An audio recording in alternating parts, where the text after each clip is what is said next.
welcome to Spilling the Tea with Susie. I'm Susie, and this is my guest. This is Emily. Everyone, welcome Emmalems. Hi. Oh my gosh, I am so excited to have you here. How are you doing tonight? I'm so excited. I'm good. I am living the dream. Just kidding. I don't know if this is the dream, but it's my Wednesday. I'm off. I'm off work on Wednesdays, so. Oh, fabulous. Oh, that's so good. Hello, everyone in chat. Welcome in.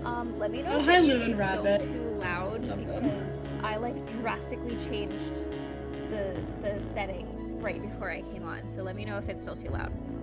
All right. Are you ready for a really exciting night? I am. I love to talk. This is my dream. Oh, good. I'm so glad. Okay, so it was so funny though because I wasn't super familiar with you for a while. Mm-hmm. I was introduced to you through Southern Sleuth, who had watched you during, I want to say, your 24-hour stream. Yeah, probably. Yeah, so then I was made aware of you, and I was like, oh, okay, sounds cool. Another Nancy Drew streamer, I'll have to check her out. And then one night I had finished streaming and I rated Carter Plays, and then minutes later you rated Carter, and I was like, oh, I forgot, I need to go check her out, and then I went and subscribed to you. And then literally the first time that I ever watched you stream, I showed up in chat and you were like, oh my gosh, you guys, it's Susie, I love her Spilling the Tea with Susie show, and I was like I was so pleased. I used to have a long commute to work. I was hybrid, so I would have to drive about an hour and a half to work. And I worked at a desk, so I also was allowed to listen to podcasts and YouTube videos, whatever, have my headphones in. And my drive, sometimes I didn't listen to music, I would listen to Spill the Tea. Oh my god. Listen to some Nancy Drew stuff. So that makes me so happy. Yeah, that was before I started streaming too, because I haven't been streaming super long. Oh really? Oh, how long have you been streaming? My first stream was in December. No way. Yeah. Girl, congrats on being so successful so quickly. Thank you. It's insane to me, which is not what I expected. I had my first stream, I think it was right after Thanksgiving, so it would have been end of November. Wow. And then I had affiliate in a week, and then I had a 24-hour stream, and then now I have 400 followers, which for people on Twitch, that is that doesn't happen. Yeah, seriously, I know. It's been a month or so. That's excellent. Well, it's been 5 months, but still. Yeah, you have to tell me all your secrets because I'm still not there. I don't have any. I just show up. I told you I show up and I hope for the best. Yeah, literally. Yeah, that's kind of what I do too. I was messaging her right before we got on, and I was like, just so you know, I will be showing up literally right on time. That's fine with me. And you messaged me and I was like, I literally just got home from the store and my hair is still wet and I'm not being productive. That's okay. That's how we roll here. That's what we do. Oh, that's so great. I love it. So, okay. I have lots and lots of questions for you. Perfect. We're going to be chatting for quite some time. That's fine. I have no plans. It's going to be great. So let's go ahead and get started. First question is, what is the first game that you ever streamed? Ooh, that I ever streamed. Yeah. Was Waverly. A good one. First game I ever streamed was Waverly, and I had one viewer the whole time. But it was a very chatty viewer, so it was great for me. Someone who also good. Knew the games. Yeah. Who is still always in my chats. Shout out to Bushido, who is always in my chats still, has been there since literally day one. That's so cool. But my first game I streamed was Waverly, because that's one of my favorite games. So it was easy playthrough, it's a nice cozy game. Mm-hmm. It's one of my favorites too. I love those cozy vibes. Oh yes. Oh, so good. So what made you get into streaming?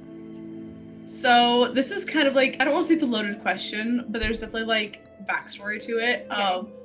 Basically, I have always loved Nancy Drew. I grew up on Nancy Drew.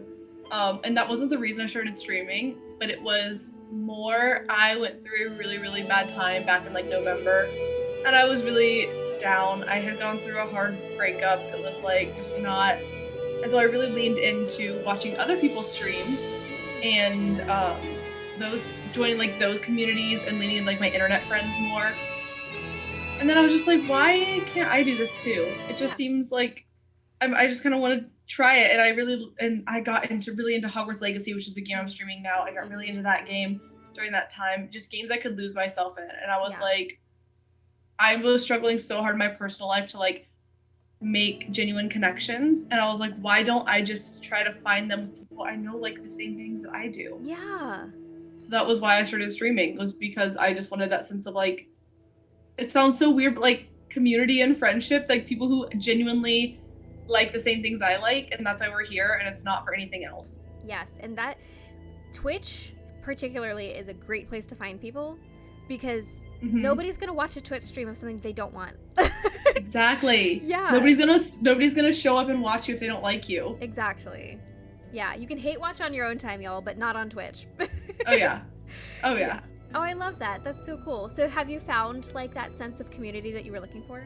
Oh my gosh, yes. And I even said it today. I posted on my Discord today. I was like, guys, I like can't even describe how crazy it is that I have like a community within a couple months of streaming.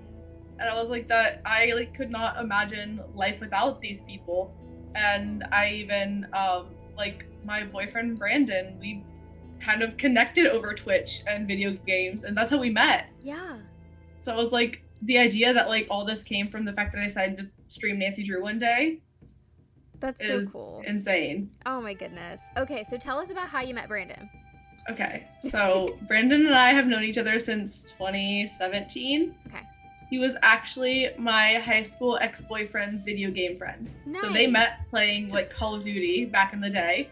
Oh, amazing. And me and my high school ex are friends now. So we're, there's no weirdness there. And sorry, Brandon's in the chat now. He said OT. Yes, we promised tea. You should have expected this. I know, he knew. But we met, so we had known each other since then. And then when me and my ex broke up, we really didn't talk much, but I still had him on social media, things like that. Yeah. And then one night I was talking to my ex. I was in one of his streams. And we were kind of like, oh, I haven't heard from Brandon, and then another guy, Josh, who we all used to talk to. We haven't heard from them forever, and I maybe had an extra glass of wine that night, and that's why I messaged Brandon, and we have not stopped talking since. Oh, good for you. We really like bonded over playing games together and stuff like that. And he lives in Canada. I'm in Ohio, but I even went and visited him in April, and he streamed Nancy Drew on my channel with me. We played Nancy Drew together, and I was like, I know that like sense of community that you're like, people like the same things I like, and yeah. Yeah. Oh, I love that. Is he a Nancy Drew like person, or did you get him into it? No, he just likes me. So he made White Wolf, and he struggled for a really like painfully long amount of time cooking salmon. That's hilarious. I'm so sorry, Brandon. It's the hardest cooking simulation ever. So sorry. Yeah, no, but seriously though, like, I want to say that like the literal hardest games to start people on Nancy Drew with are Curse of Blackmore Manor and White Wolf of Icicle Creek. Which are like two of the very best games, like do not get me wrong, two of the very best games. But as like a newbie, whoa. Those are he picked it. But he picked it because it was Canadian. Oh, I love it. It was set in Canada. What? Her boyfriend's from Canada.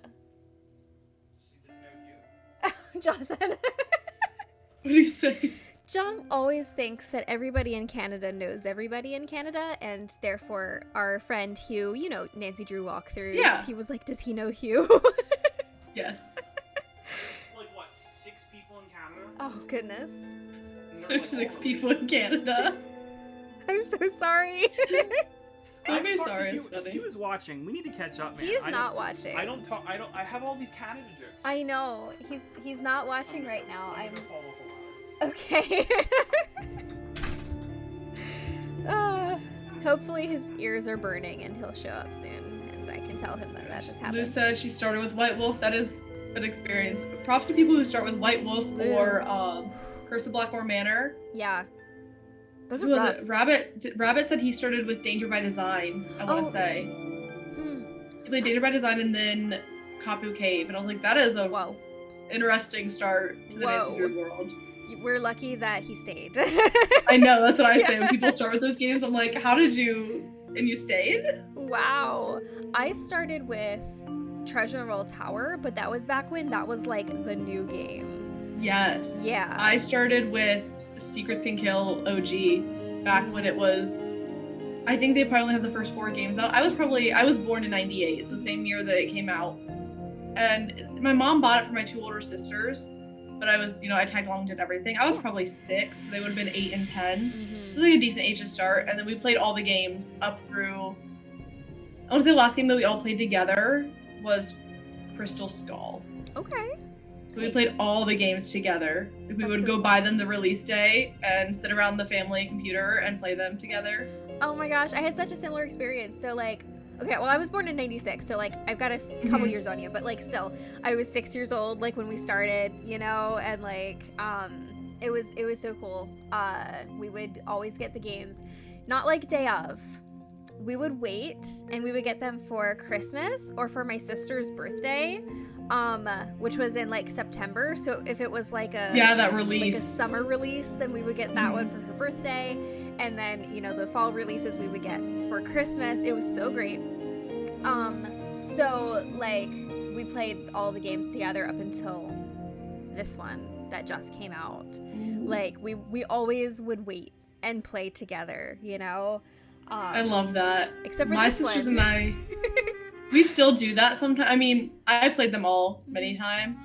My sisters haven't. I did get one of my older sisters back into it. I shared like my Steam library with her where I have all the games, and so she was able to like go and play a lot of the games she never played before. That's cool. And she was born in 95, so and I was born in 94, so they're about your age. Yeah. And so she was able to like get back into that, and then my mom always played the games with us too. It was her that like we were homeschooled for a while, and she was into the educational games, so she got to start on Nancy. Yep. And I remember this past year, I think it was last year, that like my older sister and I, we had like a girls' night, and we put Nancy Drew up on the TV and played a game together as adults. And then my mom found out about it, and she was like, "Can I join next time?" So now we regularly all get together and we pick a game where I know the answers because I'm me and I know the answers, but it's fun for me to like watch someone try to figure it out. Yeah. And I can just be like, "Oh, maybe you should look in that room again. Maybe you should talk to this person a little bit more." Or like give them hints as like, what do you think you missed here? And that's fun for me to like watch the people that I love and like start to enjoy something that I love so much. And me streaming definitely has got them back into like, even for Mother's Day, my mom was like, "If we can all get together on Mother's Day, can we play the new Nancy Drew game?" And I'm like, "I'm gonna have played it twice by then, girl. Like I'm gonna be through it a couple times." I love that. Oh my gosh. Did you do it? Oh no, we weren't able to all get together yet, but I have 3 sisters, so there's a lot of us, and it's just a lot. Yeah, with everybody being an adult. adults. Yeah. Yes. Yeah, it's rough. Yeah, that's why like my sister and I weren't able to do it together this time. Like for Midnight in Salem, we were able to do it because it came out in November. So we just waited a month and we got together at Christmas and like played together then. But for this one, I was asked by Her Interactive to like play the game. Yes. And, they gave it to me for free. So I was like, Abigail, I kind of think that I can't wait Sorry. this time. She was like, I know. totally get it. So I played a little bit and I awesome. like took my videos of like my reactions and stuff. And then I called her, like I FaceTimed her. And I was like, okay, now like experience it with me again. And we played for like 20 minutes together. Oh, I would love to like play it again with my sisters because I feel like all of our brains together. Because there's some puzzles in there that I had to cheat on for sure. Oh my goodness, same. So I was like, I would love to like try to put our brains together because because I streamed my first playthrough of it. So for the sake of streaming, I was like, I can't sit here and take 4 days on this puzzle. So I did have the strategy guide and kind of like. But I think I would like to go back through and like intently look at everything, if that makes sense, and like really deep dive into it. Yeah, I've been kind of feeling the same way because like, okay, I haven't finished it yet. I've been going at like snail pace because I just like don't have a lot of time. And like last week I was traveling and we had family stuff going on, so it was kind of a crazy week. So I was trying to play the game as much as I could, like, in my spare time, and I would get to these puzzles, and I was like, no, my brain's not braining. And I had to use the strategy guide. But I would love to go back and try them, like, for myself. Right, because I wonder if it was, like, for me, too, because I don't know if you knew, I did a Nancy Drew marathon leading up to the... Oh, yes, I saw. Girl. I was in Canada. No, they announced the release date the day before I went to Canada. Okay. So, and I had planned to bring my laptop with me, or me and Brandon to do. I had a channel point thing on my, like a goal on my channel that if they met it, I would do a stream with Brandon in Canada. Yeah. So they could meet him. And they did, so I was planning to bring my laptop and all this stuff anyway to do a short stream. And then I had, what was I gonna say? Right before I left, they announced the release date. Well, they dropped the trailer, and I was live streaming Hogwarts, and Lou jumped in my chat. She was like, the trailer's out. I need you to watch it right now. Go, Lou. I was like, okay, because she had already seen it, so she knew they announced the release date, which at that point was, 3 weeks away? Yeah, literally. And so we were like, okay, do I play all the games? Do I try to play all the games before the release day? And we decided yes, but I couldn't start playing until I got back from Canada, so it was a whole week taken away. Oh, man. And I work as a bartender, so I double on the weekend. So every Saturday, Sunday, I can't stream. Yeah. Friday night, Saturday, Sunday, I can't stream. Yeah. And so I was like, how are we gonna do this? We didn't complete it all the way. We got to Labyrinth of Lives. We got halfway through it before. That's only 2 games that I'm missing. You were close enough. And that was a lot. I streamed every day leading up to that, the days that I could, and we added up, it was 81 hours. Oh my gosh. Of streaming. But I also speedrun the game, so I was able to zoom through some of them. Yeah. But the thing is, by the time I got to Key, I was so tired. I bet. I did not have the brain power to do those puzzles. And it was just I don't know if it was, that's why I would like to do it again, because I'm like, was it that? Was it the fact that I was so sleep deprived and just exhausted that I didn't know what I was doing? How burned out were you? Shoo. I don't want to admit how burned out I was. I ended up having, by the time I finished Key, I finished it on a Friday morning, and that night I had a migraine for 3 days. Oh. I think, and I'm thinking it was contributed to that, because I would literally wake up, I would get on stream, I would stream for about 12 hours. Yeah. And then I would sometimes have to go right to work, and I closed the bar, so I'm closing at 3 a.m. Then I'm back up by 10 to stream another 12 hours. That's awful. And it's just and I'm glad that I did it. Would I do it again? Maybe in a longer span. Yeah. But it's a cool accomplishment to be oh, I did it. Yeah. But I was so burnt out, and even now, when I stream 3 hours, I'm guys, I'm sorry, I have to stop. We have to make me stop now, because if not, I'm gonna stream 8 hours, 12 hours again. That is so crazy. I feel like I am such a different streamer, because there are streamers like you who will just go for hours. There are 2 different types of streamers, yes. I go for 2-3 hours tops, and then I'm man, I really want a snack. I want to just, see, that's the thing. Not be on. I have friends who say the same thing, and they're you went for 8 hours today. I was yeah, it was easy. I'm just Hogwarts specifically, I can play that game all day. Dreamlight Valley, I'm playing it all day. Mm-hmm. So it's I just don't stop. But they all know I eat on stream. Yeah. I order DoorDash on stream. Yeah.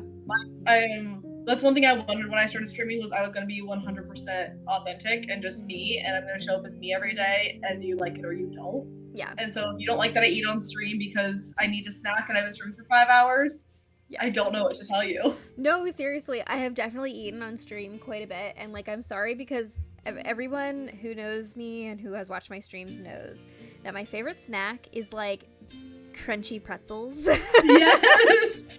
And I'm sorry, you guys, but I can't live without them. Lou was calling me. Lou said Emily gets drunk on stream. I do Tipsy Nancy Drew, where I have an adult beverage and we play Nancy Drew. And that's kind of what I wanted when I started streaming. I was adults need a Nancy Drew space too. Yeah. Yes, for my marathon I was very PG-13. But there's some days that I'm we're we're adults, and if we want to talk about drinks and talk about Yanni Slovakia's butt and the angle that they chose for that, we can. Wait, hold on. We have to stop right here because are you familiar with the booty wheel? I know of the booty wheel. I don't know the purpose of the booty wheel. I do know it's a thing. Okay. But you know what I mean? Like, there are some choices that Her Interactive made, and we know there was some adult choices there. The booties.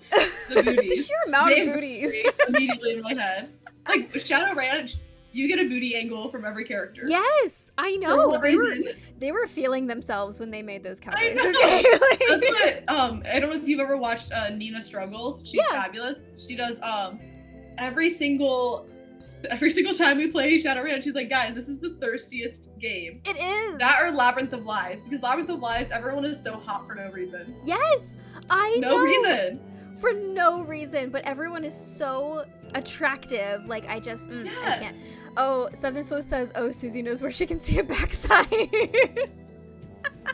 Exactly. It's like, for what reason did they do this to us? Guys, I have to show this on stream. Okay, so my friend Mel, who was one of the last people that I interviewed on Spilling the Tea, she made me this embroidery. Oh my god. Nicholas Falcone! It's so great. For those who are listening as a podcast, I'm so sorry because it is a embroidery of Nick Falcone's booty. So that is one of my prized possessions now. Thank you again, Mel. But okay, so the booty wheel. The booty wheel. Okay, so this was born because I am apparently I have been branded as the Nancy Drew booty girl apparently. So basically I have wheels. I do FMK. Yeah. I changed it. I know you do it too. I've changed it a little bit from yours. Mine is Fight, Marry, Kiss.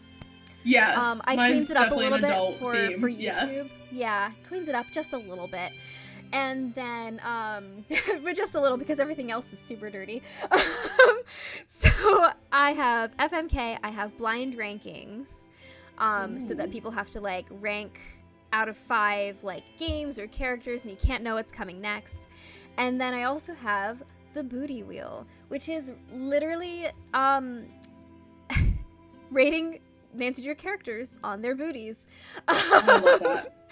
So, and this was born because of me being stupid. I had realized one day I forgot to add all of the vendors from Danger by Design in my wheels, and I was. What's her name? What's the one girl's name where she is just straight booty shot? Yes, I don't know her name. Her name's Monique, but when I was adding them, I couldn't remember, and I was like 2 seconds from starting a stream, so I was like, what is her name? I couldn't remember her name, and I just wrote her as Booty Vendor, and then it popped up, and everyone was like, Booty Vendor. I love it. That's what I would have called it too. Yes, literally. So and that's why the wording is that as well. So now we have the booty wheel. So I have a wheel with 41 characters. That you see their booty in the game. Yes. Her Interactive. I have questions. Can you believe? And then of course there are some really fun little things in there as well. Like for example, El Toro, who has actual booty. Oh, I love that. So, yes, wait, I'm your executive producer, but I had nothing to do with the booty wheel. That's true. Morgan had nothing to do with it. I love it. Okay, Lou wants us to play FMK. So, Lou, why don't you go ahead and let us know what wheel you want us to use, and we will do some FMK. Just a reminder, I have a wheel with every character, with just the guys, and with just the girls. Okay. So you let us know. It doesn't matter to me, Lou. You know it doesn't. They're all good. There's nothing wrong with any of them. M can pick? I'll do the one with everyone. Alright, let's do it. It's a good wheel. Oh wait, wrong. Hold on, wrong. I have to see some FMK. See, my FMK, I need to do a wheel because I let them pick. Yeah. The characters. And they're always mean to me because I always pick my least favorite ones. You should definitely do a wheel. It's a lot friendlier that way. I have a wheel with all the Nancy games because when I did my 24-hour stream, we were trying to see how many Nancy games we could get through in 24 hours. And so I had a wheel. Because I was like, if I pick, I'm going to pick the easy ones. Yeah. But I wanted a good variety, so I did themed wheels. Like one was like my least favorite games, my favorite games, scary games, like treasure hunt games, Yeah. Oh, tropical games. I had like M's Nightmares was one, which is games that I was like Shout at the Water's Edge. Who wants to do that on a 24-hour stream? Nobody. Yeah. Nobody. Haven't been mean to you yet, though. Oh yeah. Okay. So here's your picks. Dwayne. Oh my gosh. Is it Okay. So your Dwayne? first one was Dwayne Powers. Your second one is Red Knots. I'm sorry. I take this back. Not This is not Dwayne from you. And your third. My chat has a Dwayne Powers meme. Oh really? It is a running joke. The fact that that's the first one. All right, and Bill Papas. This is a great wheel. It's Fight, Marry, Kiss, right? Yes. Okay. I have to fight Dwayne Powers. I have to. Yeah, it's like legally required. I'm gonna marry Bill Papas, honestly, because I feel like he's got some money. And he's got some connections. But I'm also tempted, what I always say when I do the marry one is like, sometimes I just marry the oldest one because... Well, we don't know how old Bill Papas is. That's true, but I do know Red Knot's old. Yeah, but like Bill could be ancient too. He could be ancient and rich. That's true. So we will marry Bill and then we'll kiss Red Knot. Yeah, okay, there you go. I Yeah. hate Red Knot. Did you know that? Me too. Is that like your least favorite Nancy Drew character? I wouldn't say he's my least favorite, but he's one of my least favorites. He creeps me out. He's an old man in Yes. the woods at night with binoculars. And he has that line in the game, I don't know if you ever catch this, he's a line in the game where he's like, say, would a young girl like you want to take some pictures for me? Is what he says. It gives me like the ick Like, every time. No! Okay. Yeah, Dwayne Powers, it was after, Staging for Danger and Ransom, when I played those in the marathon, that we kind of decided, we were like, okay, so in every game, to make it more fun, we were like, what is Dwayne Powers undercover as in this game? How is he the culprit here? So we're like, oh, Dwayne Powers is the 7th key in Seven Keys. That's cute. Or we have there's the twist in Waverly, Mm. and we were like, it's Dwaychel. Dwayne. So it's just Dwayne Powers dressed up as teenage girl. That's So we have this running joke in my stream that in every game we're trying to find Dwayne Powers. Oh, that's amazing. That is so Because great. it made Ransom more tolerable that way. You know, that's valid. That is Yeah. valid. Or like it made some games a whole lot more, or like Tomb of the Lost Queen, which I'm known for my Nancy Drew hot takes. I have hot takes. And one of mine is that Tomb of the Lost Queen is my least favorite game ever. You're terrible. Ever. And so because I'd rather play Midnight and Salem 100 times. Oh. Ransom, Shadow Medallion, before I play Tomb of the Lost Queen. Oh. So it got me through that game, was finding Dwayne Powers the whole time. Okay, just like tell me why. It's boring. The puzzles are not intuitive Ah. at all. I'm a puzzle girl, so a lot of my Okay. criticisms come from the puzzles in the game. Yeah. Which is, I don't even want to say this hot take because I know Rabbit roasts me every time. Go for it. One of my bottom 5 games, my least favorite games, is Deception Island. Oh. For that reason. Oh wait, no, I've heard that before, and I definitely told you that I was gonna unfollow you for it. That's fine.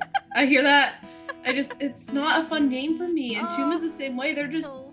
especially Tomb, like, the characters aren't interesting to me. Yeah. So there's really, what redeems the game when I don't like the puzzles, I don't like the characters. The Yeah. plot is, like, odd, because why is Nancy Drew in an Egyptian tomb? There's a level of, like, in Nancy Drew games or movies and stuff where you suspend your disbelief. You're like, we understand that this is not ever going to happen anymore. Like, you know what I mean? This is not plausible. Like, Danger by Design, some woman hiding a treasure that is still there underneath Central Park. Like, how, you know what I mean? Like, It's wild, yeah. yes. Like, there's a level of suspending that disbelief. But in this game, you want me to believe that, like, the Egyptians were able to create moving pillars? Like, I don't know, stranger things have happened. Maybe it was the Anunnaki. that's what I'm saying too. The whole Anunnaki thing that was added in there, I was like, what is this game? Who wrote this?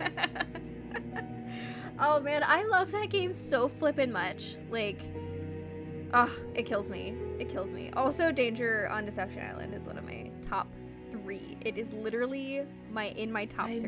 I know. It And was, in fact, I do really like the atmosphere. I do really, really like the music, like I said, the atmosphere. Some I'd say half the characters are good. Some of them I don't really enjoy. But it's just a giant fetch quest. It is. It doesn't make sense. In this game and Haunted Carousel, I have the same issue with. Because Haunted Carousel is a mid-tier game for me because the puzzles are limit for me, where the puzzles in Deception Island aren't even puzzles to me. Yeah. It's not a puzzle to do a quiz. Yeah. And to ride around in a kayak that has really bad controls and try to count how many flashing lights there are. That's not a puzzle to me. That is just oh my gosh. Yeah, painful. No, I understand. I totally get it. I do totally get it. I do, however, disagree. That's okay. You can disagree. Oh my gosh, I'm obsessed with every character in Tomb. Like, I love them all. My like 3 least favorite characters in the whole series. 1 is Joy Trent, that girl. Second is Joanna Riggs from Scarlet Hand because she's useless, to put it politely.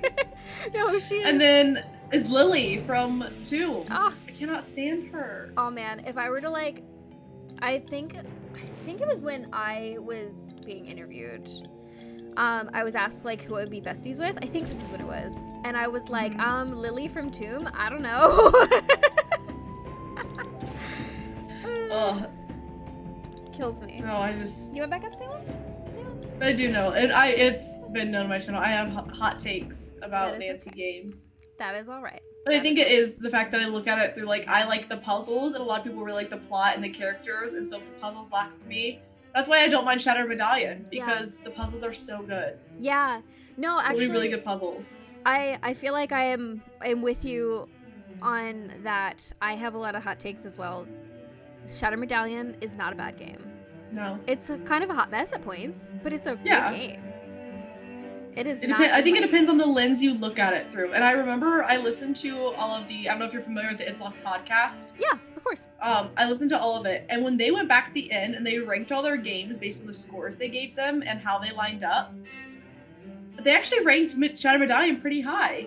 Because they're like, the music was good. Like overall, they didn't realize they did, but when they added up the scores that they gave them, they're like, the puzzles were good, the atmosphere was good, and like, that kind of ranked it higher. And I was like, it just depends on what you prioritize in a game. Do you care about characters or do you care about...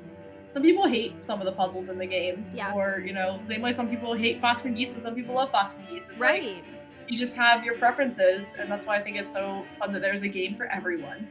Absolutely. Absolutely. Yeah. So I don't know if you know this. I actually help run the Nancy Drew Games fans group on Facebook. Yes, and yes. Yeah, and I feel like I have to remind people a lot that like everyone has a different opinion. Right. Like it is cool. Like that's why there are so many different things for us to do. Oh yeah, and that's why, and I think like overall the Nancy Drew community is really good about like respecting other people's opinions. Absolutely. I do really hate when I see people in those groups because I'm in a couple of them. Those things are like on Reddit, and it's like, why can't you just let people like if someone likes Shattered Medallion a lot, you can just say okay, you can. I'm glad that they have someone to buy it, and that's it. Move on. Reddit is like roast central. I know. Yeah. I'm scared to post on there sometimes. Oh, I don't have Reddit anymore because I just get bullied there. Oh, I just read. I just read the Nancy Drew ones. I don't and then I am pretty active, not pretty active. Sometimes I'll comment in like the Twitch Reddit because I don't know. I like as like a small streamer, I like finding other small streamers and we kind of pick each other's brains about like nobody knows what we're doing. Yeah. Yeah. Hello. Thank you for the raid. Oh, hi, Lively. Here's a Salem for Southern Sleuth. Hello. He's trying to bite me right now. Oh, he did bite me. Okay. He has a claw in my arm. All right. That was lovely. Thanks for that, Southern Sleuth. That was lovely. My injuries. Oh. Yeah, great. We're all big M lovers here. Oh, thank you so much. Thanks for following. Thanks for being here. We all love M. All right, what's our next question? What's your favorite game that you've ever streamed? Ooh, that I've ever streamed. I think I'm gonna take you out of it because I've streamed a lot of other games, and we know I could say, oh, it's just Nancy Drew. Yeah. Because it's easy. Yeah. But I'm really enjoying playing through Hogwarts right now. Yeah. Another really good game that I streamed was, oh my gosh, Frog Detective was so much fun to stream. Oh yeah, those are great games. But oh my gosh, it was fun. And then I really liked, maybe not streaming it, but like, I played What Remains of Edith Finch on stream. I don't know if you've ever played that game or seen it. Which one? What Remains of Edith Finch. Oh, I have the game. I haven't played it yet. I cried on stream. It is an emotional game. The story is, it's a game I wish I could go back and play again for the first time. Oh. But I had to take a break from stream because I cried. The story was so good. Oh, I love that. It is definitely like I would definitely look up, there's a site, Does the Dog Die? It tells you some triggers in it. It definitely can be like I didn't realize that. No, people warned me that they were like, it's just emotional. It has to do with like, she's investigating her family tree. Mm-hmm. So she's learning how like her grandparents died and like their life story. So things like that. Mm-hmm. Yeah. Sorry, I'll turn. Oh, Lou said that I can move my mic closer. Yeah, I'll turn my. Is that better? Down as well. I've been messing with that a little bit tonight. Sorry, guys. I can just put this here. We're good. We're good. We're good. Oh, you were dream to hydrate. You got it. Oh, thank you, Brandon. He hydrates every second on my stream. Thanks for the follow.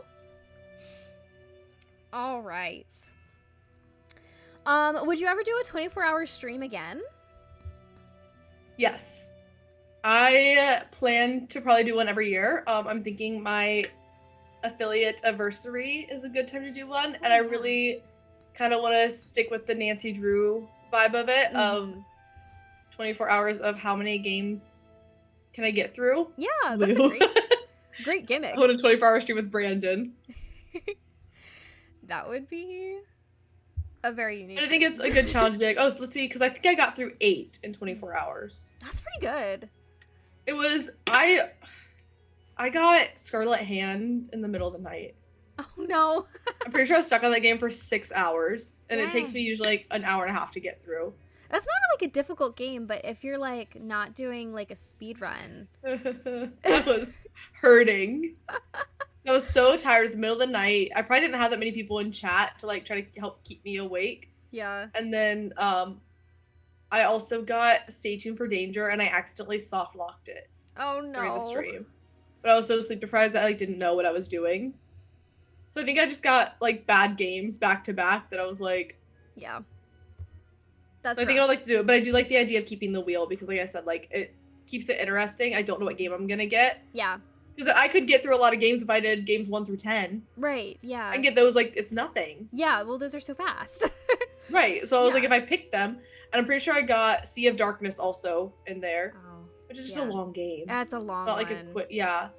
Yeah. Can you imagine if you do this again and you get like Mystery of the Seven Keys? I did not have Midnight in Salem on the list. I Oh, didn't even my have it God. on there. Thank God. What a rough I was like, game. I did actually at the end. I said if I got through 10 games in 24 hours, I just had a wheel that was all the games that hadn't been played yet. So I did have it on there. So it was a small chance of me getting it during the stream. Yeah. At that point, it's the end, and I'm like, whatever. I don't care that much anymore. Yeah. But I do like speedrunning the game, so I think it'd be fun to like actually focus and like, you know, play them all and see how many I can get through in 24 hours. Lou says, fun fact, you can actually get through mid pretty fast if you skip through all the dialogue. And I would. That makes sense because it's 90% dialogue. It's all dialogue. That makes perfect sense. Thanks for I'm pretty sure it's coming. the same thing with like Thornton Hall. You can get through in like 20 minutes if you just skip the dialogue. That makes sense. Yeah. Yeah. I mean, I'm in the upcoming streamathon. Yes, me too. Yeah. Which game are you doing? I'm doing Secret of the Old Clock. Nice. I'm doing Secrets Can Kill Remastered. So you're gonna get through that fast. I'm gonna be in and out in less than 15 minutes. Like, Oh my it's gosh. gonna be so great. It is. My time right now, I need to do my second check-in. Yeah, If me Veronica, too. if you're here, Don't look at me. Same. But my time right now is sitting at about an hour 10 Nice. for to give you a clock. I was at 1440. I need to get that down. I Ooh. need to shave that down. I know it can be done in like 12 minutes. I have never achieved 12 minutes. I need to like work on that. I want to get mine down to close to an hour. Yeah. Yeah. Streamathon. That would be... Oh, so basically there is, it's a speedathon. Sorry, I call it it's the speedathon, and it's like for charity, and basically you play the games as quickly as possible, and we're both in it. So there you go. Oh, you did test Old Clock? Oh my goodness. I don't... Gold Clock is a mid-tier game for me. I picked it to speedrun because it's very linear. Yeah, it is. It's a good one to speedrun. Yeah, you don't have a lot of, like, there's no random outliers in the game. Like, some games have, like, some random things. Like, I always think about, like, Last Train I've never been able to speedrun because it has the random horse game in it. Oh my gosh. I have attempted speedruns of Last Train, but every time I attempt to do it, I end up getting so stuck on the horse game and the gold rush, and I feel like there was something else. I don't remember. Yeah, That's why there's some games that are so hard to speedrun because of things like that. I'm like, I could not. Old Clock doesn't have any of that. Yeah, no, I get that. I totally get that. All right, what's our next? Okay, so without spoilers, what would you rate Mystery of the Seven Keys on a scale of 1 to 10? I would give it 7.5 or an 8. Okay. Because I do have my, like, I will stay completely spoiler free. I do have my little qualms with it. My biggest one, like I said, I'm a puzzle girl. My biggest one being that the puzzles are not intuitive. Yeah. There is a puzzle in the game that I got very frustrated on stream because I had someone in chat who had the strategy guide. They had finished the game. They were trying to help me through the puzzle, and the strategy guide said, "You kind of just have to guess." And I said that? Yes. And I said, a puzzle should have one solution.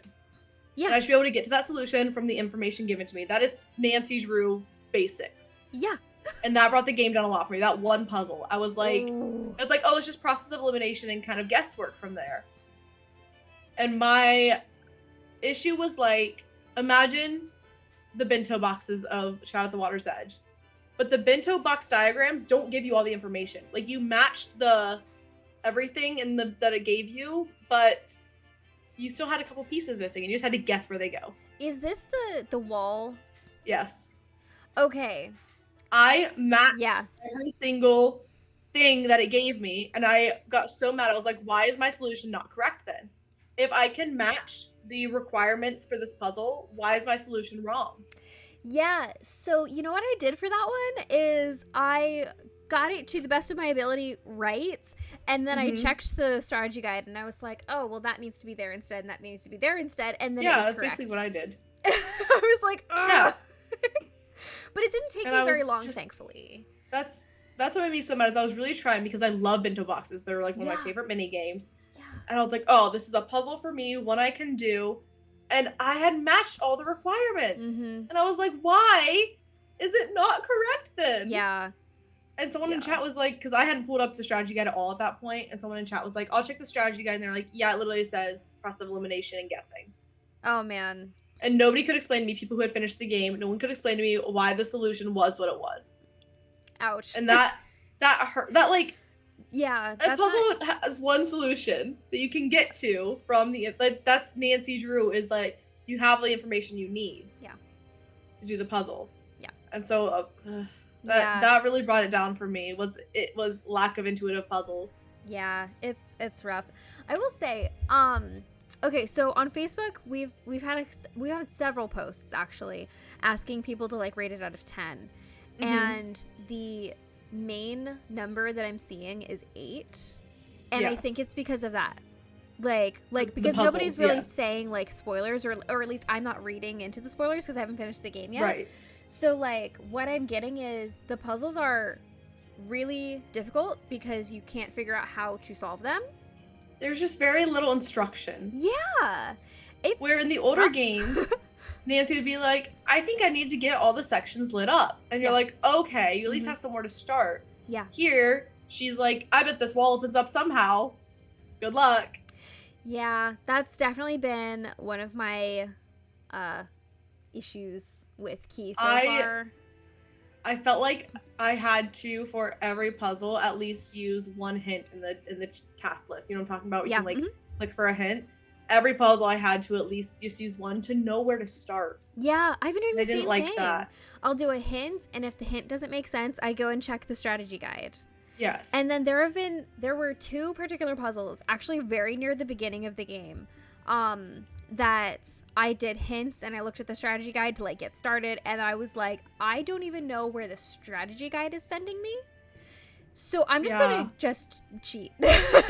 Yes, and that I think that's the biggest thing for a lot of people is that it's a good game. It's just I don't know if Her Directive thinks we're smarter than we are, or if it's a sense of like hindsight's 2020. Yeah. Where they're like, well, we know how to do the puzzle, and it's obvious. It's right in front of you that you should know how to do the puzzle.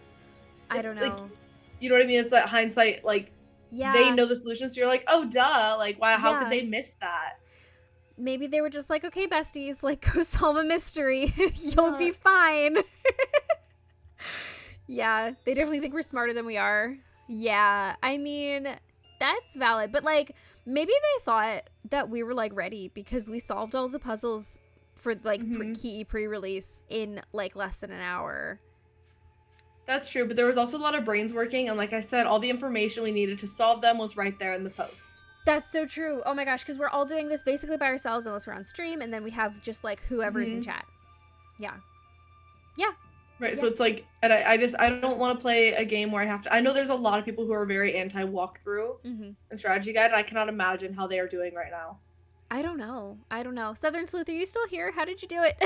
Because she and her boyfriend went through it with like no hints, and I was like, I literally took the game to my husband and to my sister-in-law at one point, and I was like, math ? And they were like. I just cheated. I know. I would not have gone through that gym puzzle without chat, who had already played the game. No, nope. I or they had already tried. watched other streamers try to do it, and they were like, "Here's a good starting point." And even then, I still had to cheat. Yeah, I tried. I really did, but then I was like, "Yes, brain not braining. Sorry." I know, and that's what brings it down for me. I will say that like, I really, really commend Her Interactive for listening to us after. Midnight in Salem. There are so many things that a lot of gaming companies wouldn't do that. A lot of gaming companies would have just been like, well, this is what we want to do. See ya.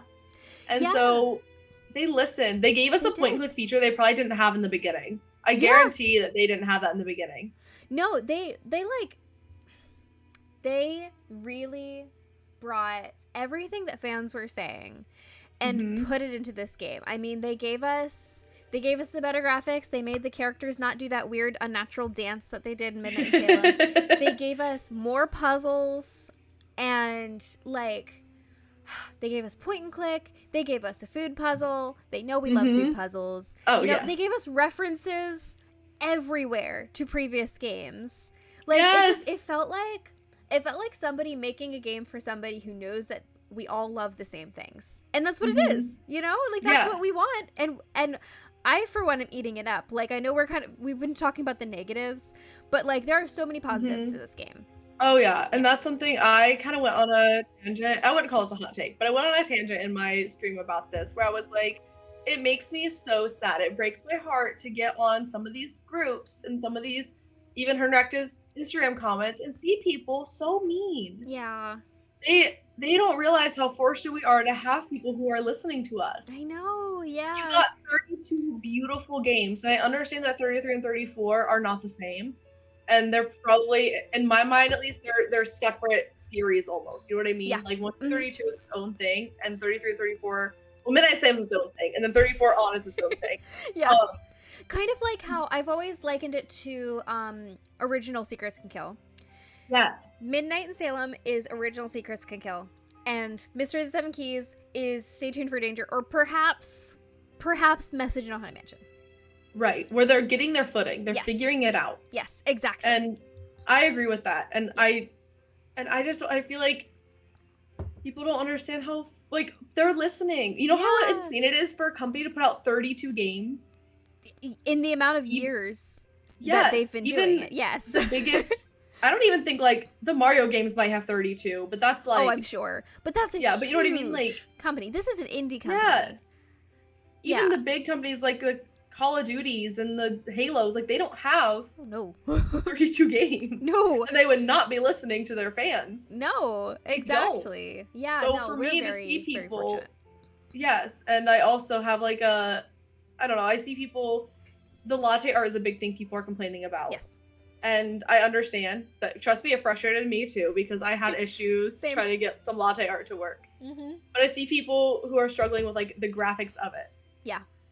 And it's just like there comes a point when I feel like you have to understand that we live in 2024 and these companies are going to be moving forward with games of a higher caliber and a higher, you know, a more demanding game than our point and clicks from 2010.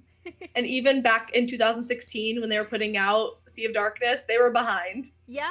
They were behind what everyone else is doing. Exactly. So That's why I'm they like, had to move up. They had to move up in the world. Right. Yeah. And so, but you know what it is though? What I've noticed, and I've talked about this a lot on my channel. So like all of my regular viewers are gonna be like, oh, Susie, here you go again. But there are two kinds of Nancy Drew fans, and there are the fans who are only Nancy Drew gamers. And then there are fans who play Nancy Drew and other games. Yes. And the fans who like are really stuck on the point and click, or really stuck on like old Nancy, seem to me to tend to be the ones who only play Nancy Drew. So this is all they're used to. So like they don't know that Call of Duty has, you know, only a certain amount of games. You know, and they don't know that Her Interactive was. They don't know that like the old system Her Interactive was using, they literally cannot use anymore. I'm sure they would if they could. Yeah, I'm sure they would love nothing more than to go back to what they were doing and make everyone happy. But that's just not realistic. It's like I said, it's 2024. They gotta, if they want a new fan, not a new fan base, but a growing fan base, and to appeal to newer audiences, they have to do something with the times or with the trends. You know what I mean? It's like they have to do something. And you know, it's working. It's working. It is. The amount of new followers that they've had over the last like year and a half is insane for such a small company. And also, so as like one of the people who runs the Facebook group, I get to see a little bit of like fans' thoughts, you know, like behind the scenes thoughts, because you have to like ask to join the group, and then you have to answer a certain amount of questions. And so I get to read everybody's answers, and it's so cool because people have to tell me what their favorite game is. And the amount of people who say they haven't played yet, or that their favorite game was Midnight in Salem, was insane, because it's the first game they ever played. You know, they're brand new to the series. They didn't know anything else. They were like, this was a great game, I just found it. And I think that's so cool.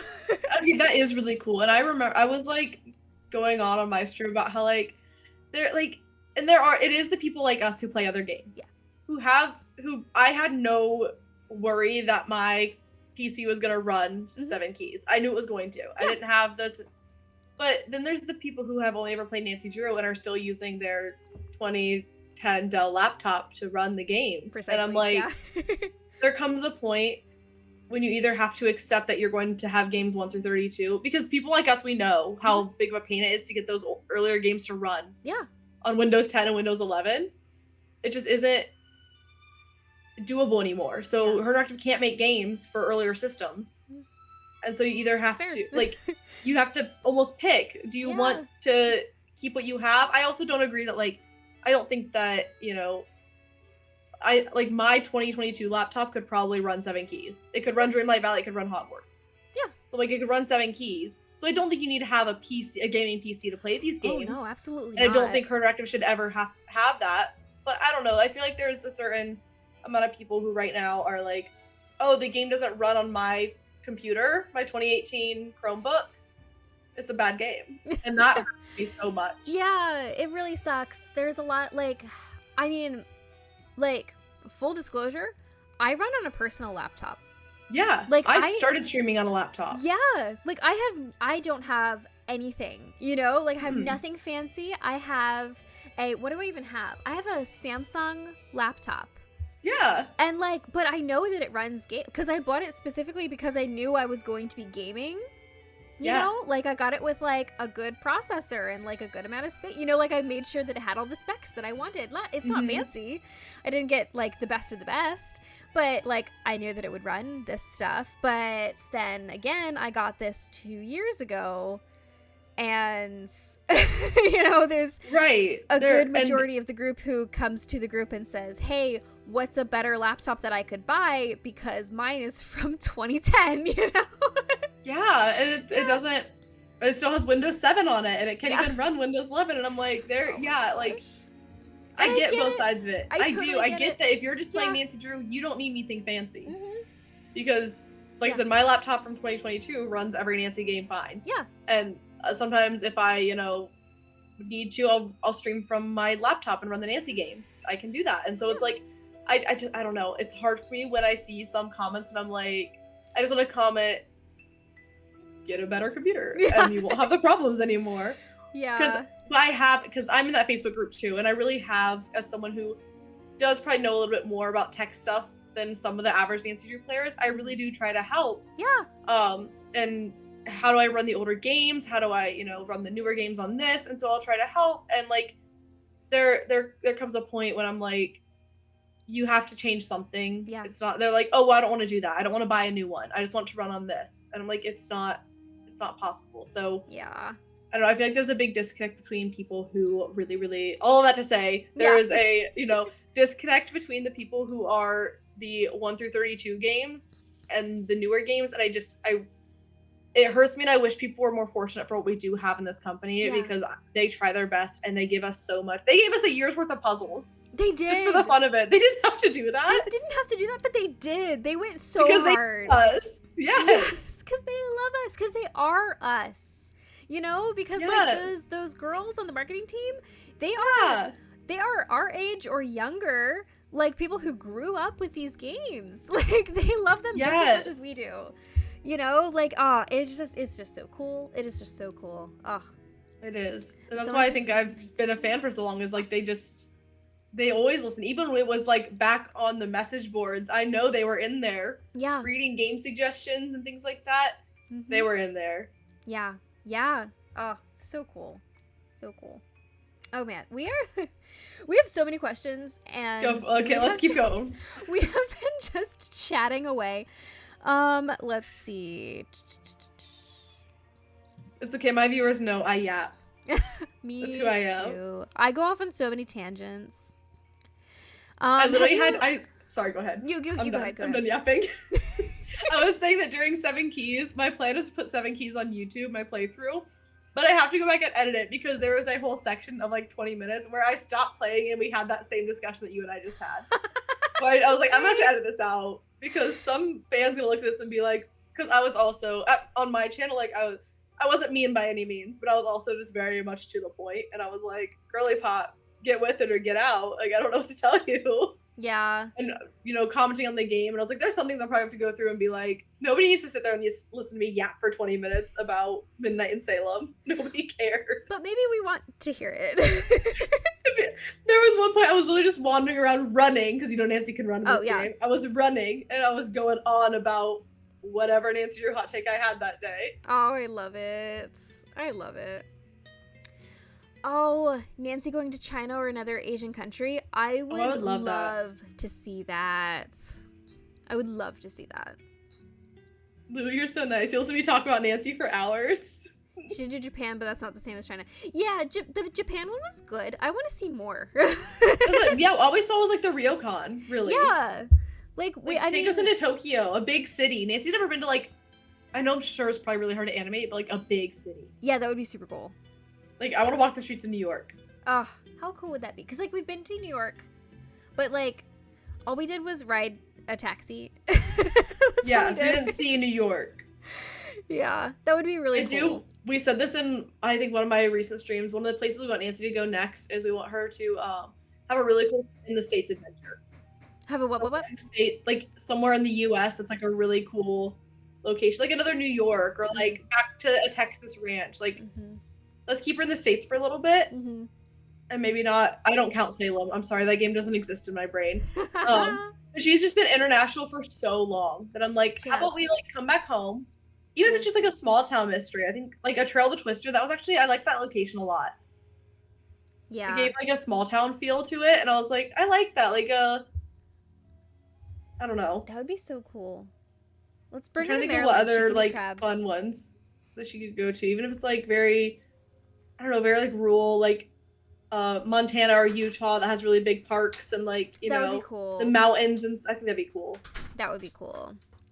Man, now that I think about it, I think Nancy should come to Maryland. We'll show her around. Give her one in Ohio. Come on. Can you imagine? What? It would look a lot like Trail the Twister. It would. What? Never mind.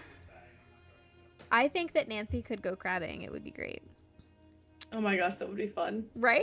Something that's very much, I know, I really did like the atmosphere of Deception Island. Something like Deception Island again. A really Maryland crime? I don't know. Because we have to stop this rogue fisherman, but first we have to go to the family crab pick, and we have to pick 15 crabs so Pop can make his crab soup. Or it's giving Deception Island. This sounds like personal experiences, Jonathan. More ways than you could realize. For anyone who doesn't know, I live in Maryland, and we do a thing here in Maryland where you get together just to pick crabs. That's all you do. You pick crabs and you eat the crabs. I thought we weren't doxing ourselves. Everyone knows I live in Maryland. I would die for a second chance involving a moose. I'm sorry, I just read that comment. I would love that. Can you imagine? Oh my gosh. Oh my God, one of the second chances I wanted in this game, I was so mad we couldn't have it in Key. I don't think this doesn't count as a spoiler because you literally can't kill Nancy. It's during the latte art. I wanted Nancy to be able to burn herself because as a barista, you know how many times I burnt myself? No, that would And have the been milk really foaming? realistic. Yeah, that would have been Yeah, really if like you realistic. fill it up too much and you're like, oh, I just burnt my hand off.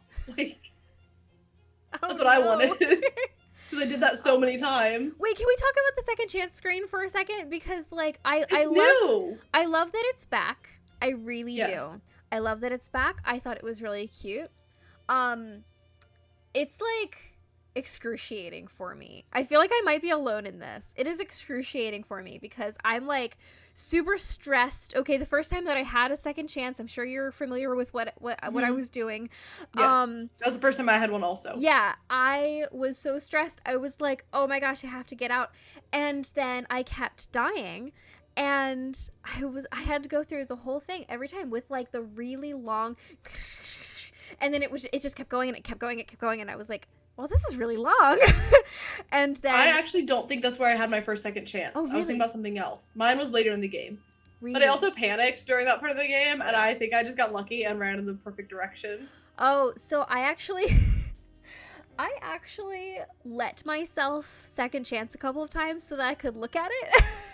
Okay, I wish I would have done that. I panicked. Yeah, no, at first I was like, huh. And then I said, John, come here. I was like, look at this thing that just got me. I think I need to go back and find a clip of it because, or like go find it in my VOD. Is I got there and then like this scary music started. I was like, oh my God, what is that? I turned around, it was right in front of me, and I screamed and I just panic ran. And I play horror games too on my channel, so I'm used to like the immediately turn around and run and just don't stop. Yeah. Maybe that is my first second chance. I don't remember, but my first was when we're trying to catch someone doing something. Oh. Okay. I had a second chance. Where she has to too. pick a lock and then, you know what I'm talking about? I think I know what you're talking about. Yeah. But yeah, no, that I definitely the first time that we were in the location and the thing happened, that's when my first second chance was. My first second chance was the one we see in the trailer. We see it in the trailer. I was trying to think if we do or not. Gotcha. But okay. something that I noticed about the second chances that really did frustrate me is like you said, you had to like wait for the whole thing. Yeah. That, and then you load back so far. Yeah. I had to go back through and like I had to go pick up a couple objects and then go back upstairs, and it was like literally you're pops just, like, you down right where there. it was. Yeah. Yes. Yeah. So Who doesn't know what we're talking about? It's in the trailer. I won't say anything else, but yeah, we'll leave it there. No Yeah. spoilers. Okay, what's our next question? Oh, if you could switch places with any Nancy Drew character, who would it be and why? let me think. I'm gonna pick somewhere like a location that I think is cool, probably.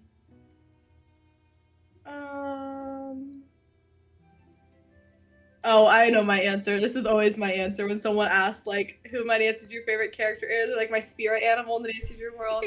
I would switch places. This might not count. I would switch places with the man who runs the gumbo stand in Crystal Skull. That is my answer.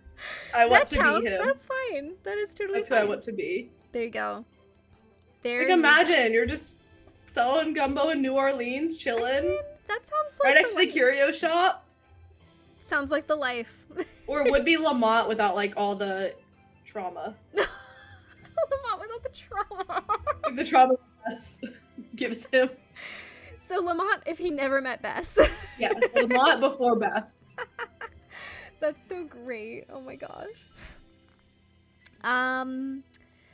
Well, we just talked about this. The next question was, where would you like to see Nancy go next? We literally just had that whole conversation. Yes. What's your favorite Nancy Drew memory? Ooh. I have very, very vivid memories of one in particular with my sisters. I played all the games with my sisters growing up until, like I said, Crystal Skull. Yeah. But at that point, we all were like in high school. We had our own lives going on. Yeah. Sports, jobs, and so it was really hard to like find a time to sit down and play together. My most vivid memory is playing Curse of Blackmore Manor with them. And I have two now that I'm thinking about it. So playing Curse of Blackmore Manor with them. And I remember we're all crowded around the family laptop, you know what I mean? Like the family computer. Oh yeah. All of us. And there's four kids, my mom, and my mom loved the puzzles too. So we're all trying to figure it out. She was adamant about no walkthroughs. And like we also had dial-up internet back then, so it's like we really couldn't. So she would sometimes print out a walkthrough, and if we really needed help, she would look and like try to give us a hint. Mm-hmm. But then because once you look at the walkthrough, you just keep looking at the walkthrough. Yeah. And that's what she was trying to like eliminate. So, but that game was hard, so I guarantee there was walkthroughs because we were kids. But I just remember looking through the peephole in the passageway and us screaming. I mean, like screaming. And my mom was like, "I don't think I want you guys to play this anymore." I was like, "It's fine." That's so or funny. My sister, we were playing White Wolf, and my little sister, we had gotten to a certain part, and it was obviously after we saw the wolf. And then we went outside. I live in like middle of nowhere, Ohio. So we went outside and we're all like hanging out, like kids playing, whatever. And it got dark and we see a coyote like in the field. No. And my sister was like, "It's the wolf, it's gonna get us." And she just runs screaming. Oh, that's hilarious. I also played the games with, sometimes we would go to my cousin's house, and my cousins are more like sisters to me. And we would go there, and they had Ghost Dogs and they had Haunted Carousel, which were two games that we didn't have as kids. So like that's where we played them. That's cool. And we all decided, so there's 6 of us. We all decided we were gonna like play the Ghost Dogs together, and we had printed off a walkthrough. My mom and their mom, my aunt, hid the walkthrough from us. And I think we spent more time searching for the walkthrough than we did actually trying to play the game. And then they kind of forgot where they hid it, and we found it because they put it in the crock pot. So we were trying to make dinner, and they put it in the crock pots like on top of the fridge. And they found the walkthrough like a couple days later after we left. I was like, oh, but yeah, they would hide walkthroughs from us, and like we're not cheating. We're not doing that. You have to use your brain. They don't realize how hard the freaking games are. Yeah, the games can. My mom still talks about to this day. She brought it up a couple weeks ago. Final scene and the gum on the magic wand. She still talks about how annoying that was. She's like, "How was I supposed to know you're supposed to put the gum from under the seat on the magic wand to not kill Nancy?" I was like, "Yeah, that is welcome so to funny. Nancy Drew." You envy because you're the only gamer in your family. Oh, I'm so sorry. That sucks. I am now. And they used to like. I mean, my one sister is engaged to someone who like games a lot. And so she knows and he knows like what it's like to stream and stuff like that. Yeah. But they before when I was like, "Oh yeah, I'm gonna go home and like get all cozy and just play Nancy Drew" before I was streaming, they were like, "Oh, it's still as an adult." And I was like, "Yeah, as an adult." Yeah. So that was kind of, but now that I stream and I have a community, they're like, I told them I was streaming Nancy Drew, they're like, "People are actually gonna watch that?" my Nancy Drew streams are watched more than any of my other streams, so I don't know what Same. to tell them. Same. Yeah, Lou says my sister plays cozy sim games only if she does play games. Okay, but like I also love cozy games. Like that's kind of my like niche is cozy games. I do Nancy Drew games, obviously. It's been my special interest for like 23 years. Yes. But like cozy games are so good. Oh, I love a good cozy game. And it took me so long as I like grew up in high school dating people who played video games, like, you know, like Call of Duty, the Maddens, the whatever. And that was like, I call them the basic bitch games. Yes. Yeah. But those were like video games like in common terms. When you say video games, you're assuming we're playing first person shooters and things like that. Yeah.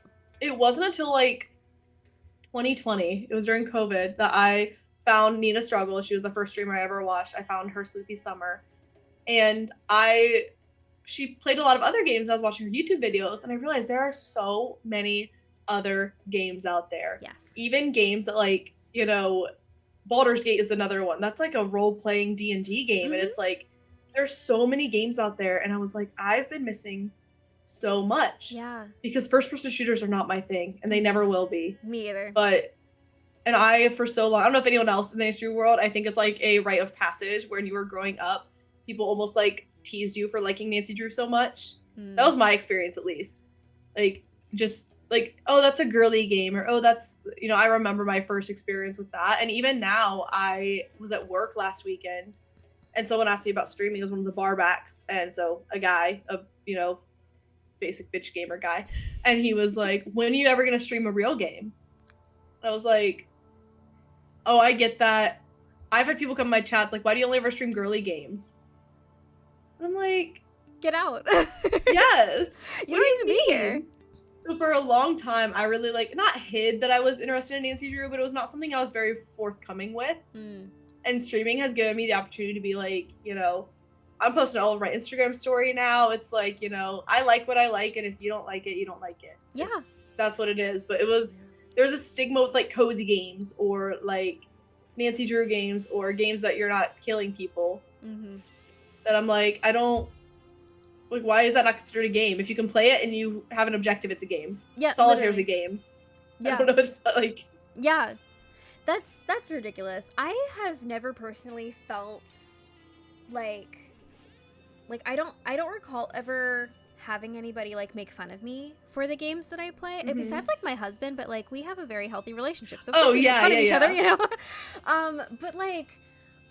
And I think maybe it's because I just like what I like, you know?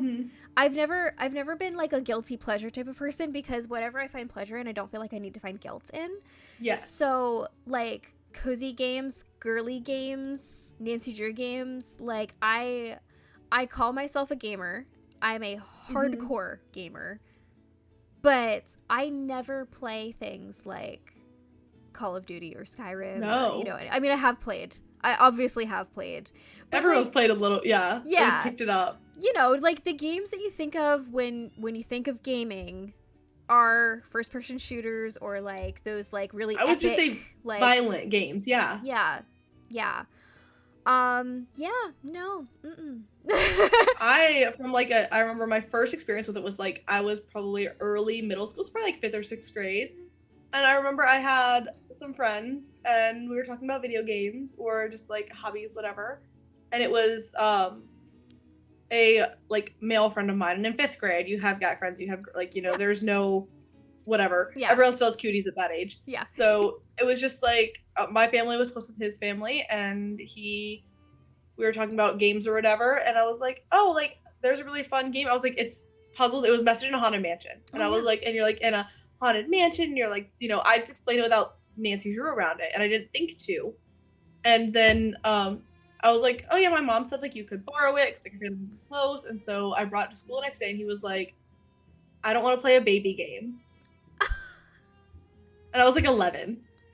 Oh my gosh. Like that was like my first experience with like, oh, video games are video, because I grew up with sisters, so like that was gaming to me. Yeah, because it like, is gaming. the educational games, the Freddy Fishes, the putt-putts, like that's what we played. Mhm. So it was like and Nancy Drew, so I didn't ever think anything different.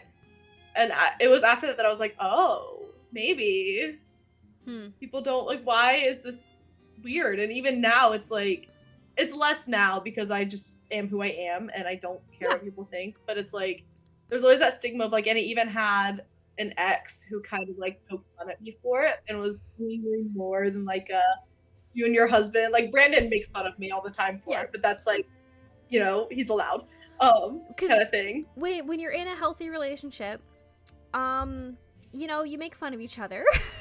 Yes. It's I think I called it the other day a roast relationship. I think. Yes. Is that what I said? Yeah. Well, there has to be an equal level of like kindness and roasting. Yeah, exactly. Exactly. Because you love them. However, there is a point. Yes. Yeah, there's a point where it becomes judgmental and rude or downright bullying. Yeah, that's not cool. So it was like, so I guess for a while there was like I would just didn't want to share that piece of me. It's something I really kept to myself. Yeah. And honestly, up until like I started streaming, it was not, I was even kind of not nervous, but like I never shared that I played games. And so it was weird for me to like post on my Instagram story. And for a while I really considered having like a separate account that I would like only post Nancy Drew stuff. Yeah. And like a lot of people have. But I was like, I just want to be my most authentic self. And it's just not gonna be like, I am on my streams, I am on my Instagram, and I had a lot of people when I first started streaming that were like, you shouldn't do that. Like, you should not be putting your first and last name out there. You should not be doing this. You shouldn't be putting your personal Instagram. And I was like, why? I am who I am. Yeah. I'm not gonna, that's just it. You're here for me or you're here for, I don't know, get out. Like, I don't know what to tell you. No, you're here for me or you get out. So with you there, because like I am so interested in authenticity on the internet because you don't find it a lot. You know, I mean, it's definitely out there. You can find it. But like, I feel like there's a lot of personas and I like to just be real. Of course. Right. I say this, but I am one of those people who does have a separate account for my personal. And then I'd started out with my personal and I was fine with it being on my personal. But then it just was brought to my attention that like I just kind of started feeling kind of yucky about it because I have a 2-year-old. That's a big thing too, is you have kids. And my sister has kids and I don't post anything about them. Yeah. For that reason. Yeah, exactly. So I actually... I went through the first time that I started feeling bad about it. I like made a new account, so like started fresh, and I had to get all of my followers, you know, like, and then the second time something kind of weird happened, then I got rid of every like instance of my kid like on my page, and I actually just put up a reel today where you can actually kind of see him in the background, but like it's fine, you know, like a little bit is fine, but I don't have anything like featuring him anymore because he's 2. He can't like consent to being on the internet yet, you know, like it's weird. And I was gaining popularity fast and I was like, I don't know about that. That's a thing. Yeah. I think that was a big thing for me too, is I had people who I have been so fortunate to never have had a weird experience on Twitch or Discord yet. Yeah. I say yet because I understand I am a girl on Twitch playing video games. Yeah. I had one stream where I was doing a New Year's Eve stream and we were playing Among Us. And so you get 13-year-olds. So we had to ban a couple people for saying a couple things, but it was more like they're kids. They just don't need to be here. Yeah. It was never anything that I would like took personal offense to or anything like that. It was nothing that bad. But I had a lot of people who were really concerned. And it was people like in my community that were like really concerned about, hey, like, why are you putting, you know, like my personal Instagram is linked in my Twitch and it's public and it just is what it is. And I was like, I also have a TikTok and I also have all this stuff. It's not weird for me. I've never been private on social media. So I'm like, I don't see a reason to. Like I said, I've been fortunate enough to not have a weird situation, but I also just I would never want to like show up to my stream with the idea or like the mindset of these people are bad. Yeah. Because my community's not that, and I know that. And if there ever is a bad person, they're out. Yeah. And I've never had to like ban someone who was being weird. You know what I mean? Yeah. That it wasn't obviously a 12-year-old just trolling. Yep. You know, like literally. you can tell, but Yeah. Oh, that's so good. I feel like as two girl gamers on Twitch who like have communities, you know, who come in every time, like we're Nancy Drew gamers, you know? Like the Clue Crew is amazing. The Clue Crew is wholesome. Yes. And just the best people. Like, I always say this. I'm always like, Clue Crew is a family, but like seriously, because our little community that we have is just so wonderful. And I've never met an unkind Nancy Drew fan. Yeah. Like actually interacted with one in my chats and whatever. Never. Yeah, same. That's why I feel like it feels like more of a safer space, because a lot of people do find me through Nancy Drew, but I always say that like people show up for the game, but they stay for the streamer. So it's like they show up because it's Nancy Drew, but if they like you, they'll probably watch you play almost anything. Yeah. Almost anything, but like almost. if they like your personality, they'll watch you play. You know, Rabbit hates Dreamlight Valley. Oh, He's one of my, like, he watches me stream almost everything, and he hates Dreamlight Valley, and he'll still stay during those streams, but he hates that game. Good for Rabbit. And I think about that every time I stream it. I'm like, the fact that like they don't like the games, but they're still there is like, that's just like, I don't know, it's so kind. And I'm like, I just don't know where you find, and it's all Nancy Drew, started with Nancy Drew. Literally. Oh, I love to find like small streamers on Twitch when they're playing a Nancy Drew game. And then I show up and they're just like, oh my gosh, hi, thanks for coming. Have you ever played these games before? And I'm like, I'm a professional. Have I?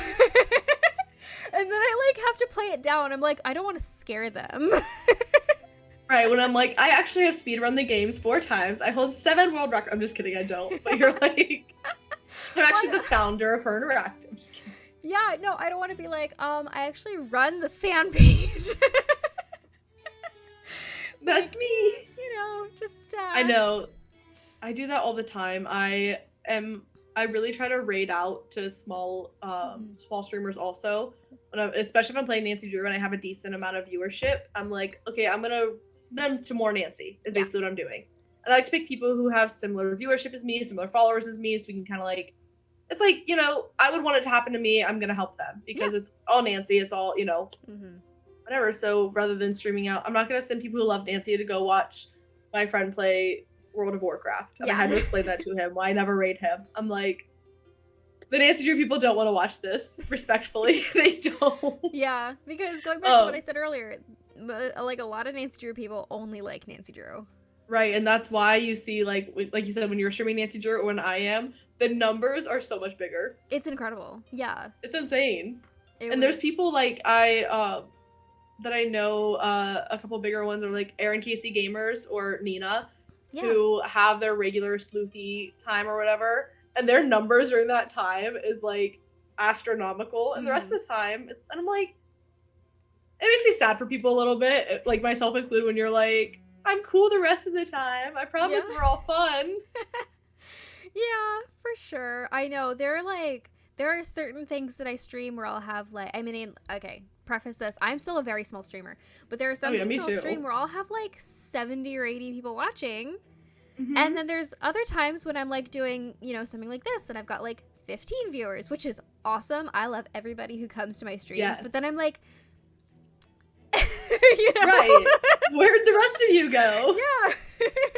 And then when like there are more people, I'm like, where'd you come from? I know. Yeah, it's that, and I always say like, because it's really easy to get discouraged on the number of viewers that you have. Yeah. It's so easy, and I try to tell people who start streaming for the first time, and I know that I'm new too, but who start streaming for the first time is like, when you have 5 viewers and you're sitting there and you're like, why is it only 5? I've had, and me included, like I had a stream not too long ago, I had 6. And when I was streaming my Nancy Drew marathon, I had 40 to 50. Yeah. And it's like, where is the, like, why is that such a disconnect? Yeah. And so, but you have to think about it, like, if I had 5 people behind me in my room right now watching me play a Nancy Drew game, that is a lot of people. That's a lot of people. Or even 20. Like, could you imagine 20 people in your living room watching you play a game? That is a lot of people. Yeah. 5 people took time out of their day and they're intently watching you do something that you love. It's amazing. There is no shame in that. Yeah. 2 is a lot. 2 I people over your shoulder watching you game. I'm like, it's incredible. I know. I love it so much. I'm always like, oh my gosh, my viewers, I love you guys.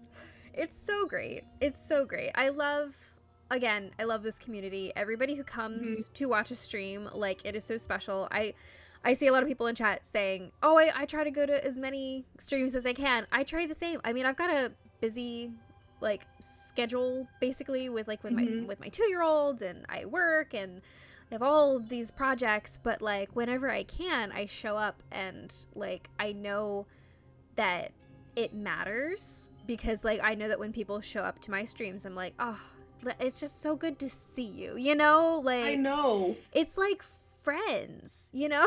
Yes. Yeah. Someone described it as a sleepover.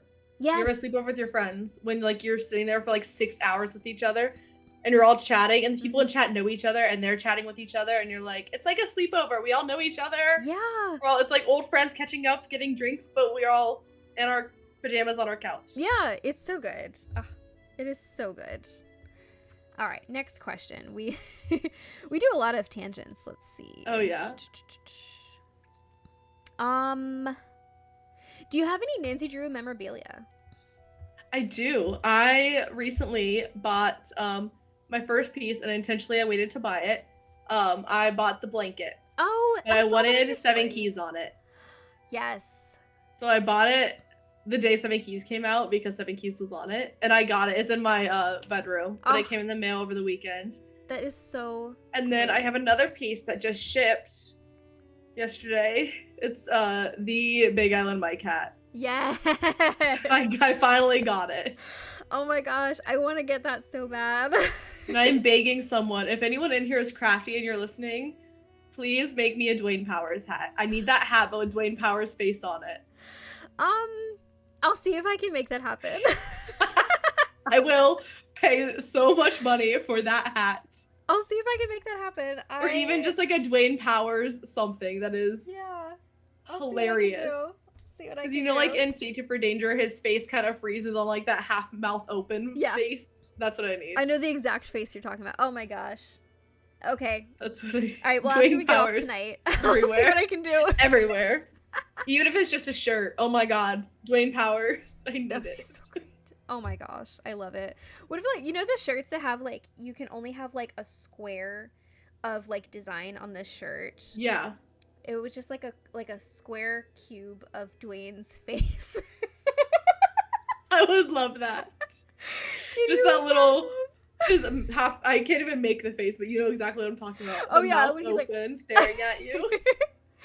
Yes. Oh, thank you for rating. Hello everyone. Welcome in. We are just chatting tonight. Just having a good time. Let's see. What is our Oh, okay. So here's a really fun question. Where were you on April 1st, 2023? Ooh, I got the email. I saw it in my email when I woke up. Yeah. Let me see. I can always tell Thank you for following. what I was doing by like going back into like my camera roll from that time. You know what I'm talking about? And like you see like what you were doing that day. Yep. I got the email and it had the letter, and I'm pretty sure it's when I first like learned about the new game, and I never once thought it was an April Fool's joke. Yeah. Never. I never was like, oh, it's a lie. But I want to say I was at work when I saw it. I got into work and I immediately texted my sister, the one who still plays Nancy Drew games too. Immediately texted her, and I was like, "There's another game. It's happening." Yeah. Because at that point we had started doing our like Nancy Drew wine nights. And I remember, I want to say I had been following, the first person from like the Clue crew that I really followed was Carter on the Nancy Drew Times. Oh, yeah. So I followed that, and he was posting all about it. I want to say that's where I saw it first, was his post, and then I was like, there's an email, and I went searching, and I did do the first few puzzles. Yeah. I did the first few puzzles, and then everyone was so fast. I was at work, and I was like, I can't do this. Yeah, it got intense. It did. And after a few months of like puzzles on puzzles on puzzles, I was like, all right, I don't know what to do anymore. I'm gonna wait for them to solve it, and Carter or someone will post the answer. Oh my goodness. Okay, so we had a blind ranking and an FMK redeemed. Perfect. All right, so let's do games for the blind rank. Okay. Because that's always fun. So Sorry, go ahead. For you and for anybody else who is new here, this is we're blind ranking the Nancy Drew games. On a scale of 1 to 5. All right, 1 being the best and 5 being the worst. You can only know what is in front of you. And you can't know what's coming next. So you have to choose where it's going to go on the list before you know it. Like, yeah. You guys know. And these on TikTok. Okay, here we go. All right. So, your first game. Is it 5? It's out of 5, yes. Okay. Oh, no, this is just not fair. Okay, warnings at Waverly Academy. 1. Yeah. Easy 1. I can only think of 2 games that would top that, and I'm happy putting them in number 2. Yeah? Okay. I think of actually 1 probably game that I would put above that one. Which is? Shadow Ranch is my favorite game. That's fair. That's fair. That's a really good one. Okay. Everybody else, please feel free to play along in chat. You see Waverly at 3. Oh, that kills me. 2. I can. I understand some people really don't like Waverly. I just don't get it. Okay, Secrets Can Kill original. 4. Okay. Fair. It's a solid 4. Yeah.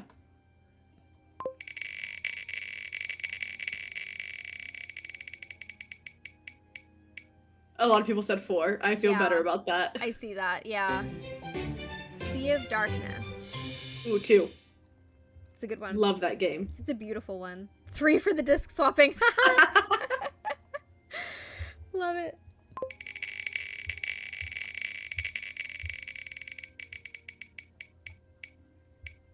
Oh my gosh. I have 3 and 5 left. Secret of Shadow Ranch. 3.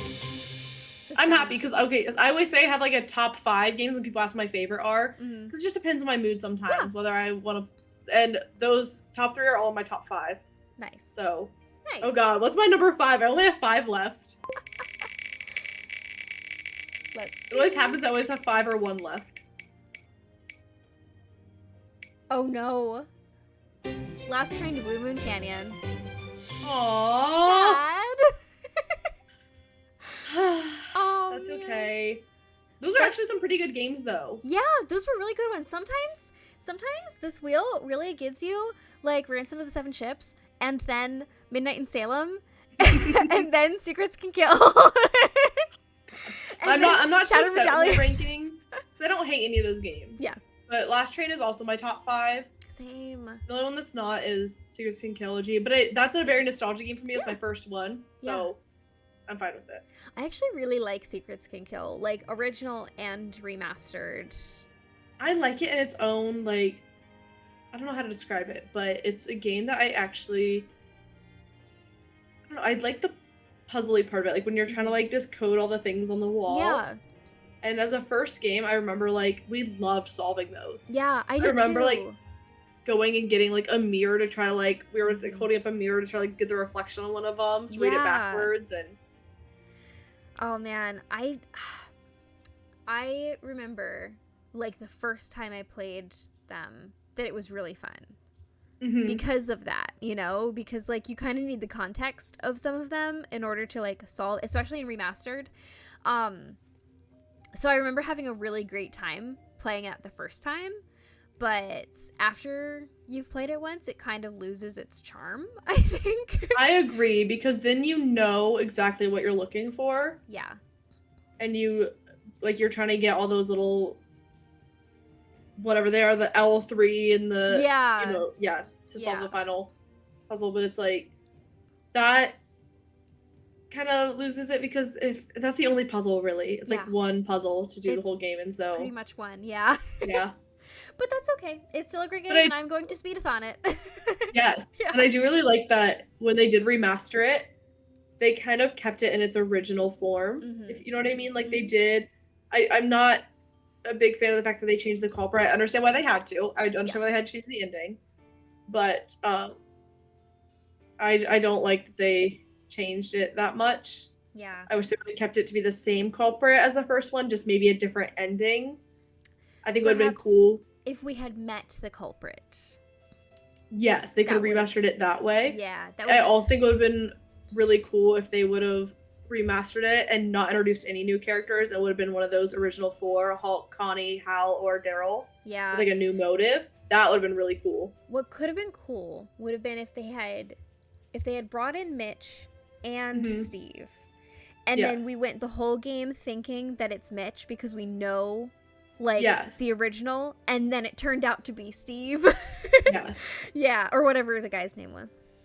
But I just feel like to kind of be like, oh, well, we didn't want to make it a character you didn't know, so here's a new character who's definitely not the culprit. Yeah, it was pretty bad. Girl. We know. Pretty bad. Oh, so you're gonna love this. My sister's ex-boyfriend looks basically exactly like Uncle Steve. I love that. I remember so before I started streaming, I actually had a Nancy Drew account on Instagram. I have not touched it since. Nice. Really, I've made a couple posts, but one of the things I did was the Nancy Drew games out of context. I did the first 4 games. So I did Secrets Can Kill Remastered, Safety for Danger, and it was just a series of pictures that if you played the games, you knew exactly what they meant. For Secrets Can Kill Remastered, it was I had a ladle in there. Yeah. And you're like, oh, the game out of context, you know exactly what it is. Yeah, that's so fun. But I should really make those again sometime. You should. But I remember I was trying to find a picture of Steve without it being Steve, and I just typed in red-haired nerd, and the first picture was literally him. No way! Amazing. Oh, that is so funny. Oh, what an icon. He looks like Napoleon Dynamite. Yeah. Yes. Literally. Okay, you're going to like the next question. Okay. Which Taylor Swift album would be Nancy Drew's favorite? Oh my god. Whoever asked this question knows me.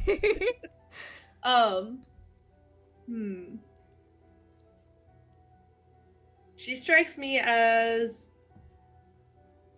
I'd say probably a Fearless. Kind of like the classic Taylor, but it has a lot of pop songs. There's not a lot of deep feelsy stuff with it. It's a really, when you think about it, it's a really empowering album for people, because at that time Taylor wasn't 19, but she was close to Nancy's age, so I think it's she could, it's that kind of I'm finding myself at 18 and I'm taking on the world, and I think that would be Nancy's vibe. Yeah, no, that makes perfect sense. Yeah. Wait, what era is your era? My era, I am loving the new album. Yeah. Loving it. If I could mesh, which is just so funny, if I could mesh Lover and Reputation together, because I'm a Lover girl at heart, but it's hard because Taylor Swift came out with the thing and she was like, Lover's actually not a love album. Ha. But she, whatever. Yeah. I do really like Evermore too. I feel because I like the cozy of Evermore. If you could take Evermore, and then I have a Reputation side to me for sure. And then Lover, because I'm a Lover girl at heart. I'm very soft, and so I think if you combine all of those, that'd be me. Yeah. But I'm probably an Evermore at heart. We are so similar, Emily. We were so similar. So I'm a Reputation girly, 1000%. Love Reputation. But I love Lover. But you know what? My only change, because I have that trifecta as well, is Folklore instead of Evermore. Yeah, okay. That's Folklore and Evermore are sisters. Yeah. That's what she says. Yeah. They are. They definitely are. Yeah. Oh, I love those 3 so much. You like the new album? I honestly, okay, you're going to judge me so hard. Okay. I haven't listened to it all yet. I know. There's so much of it. There is. There's probably a few songs that I've probably only listened to one time. I was lucky and the album came out right before I drove home from Canada. So I had a 9-hour drive to listen to all of it in its entirety. Perfect. And it was so good. But there's some songs that just cut you deep. And I was like, Emily a year ago did not need this. It's a good thing that we're doing this now. I'm not like ready for it yet. Like for one thing, who has the time? But I'm also like not ready for it yet. I know, and one of the things I have on my channel is one of my sound alerts is M's hype song, and I change it, and it's usually always Taylor Swift. Yeah. Right now it's not Taylor Swift for Key because I knew it'd be put it on YouTube and I didn't want a copyright strike, and so I took it away and made it High School Musical, so like I'll still get the copy of it's still Disney, but I think it's short enough that I was like, I've been able to like I'm small enough I've been able to like skirt the law on that one. I'm not getting copyright strikes right now. Yeah. That's good. Okay, you're gonna love this next question as well. These are both from Southern Sleuth, just so you know. Okay. Can you connect any of the albums to games based on the aesthetics? Ooh, so like Evermore or I would say Evermore might be a little Waverly. Yeah.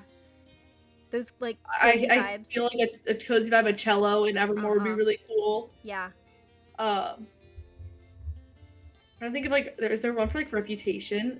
Reputation might be a Midnight in Salem-y, a very like dark, or even like Tomb of the Lost Queen, which I know I don't like that game, but it's giving like ancient snaky vibes. You know what I mean? Like, yeah, ancient snaky vibes. Yeah.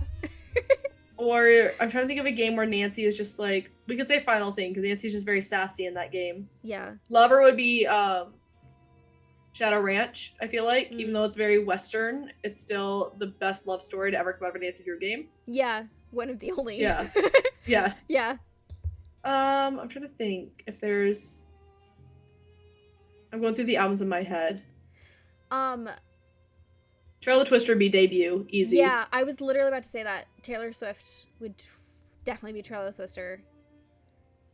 I'm trying to go through like Fearless. Is there one that fits Fearless?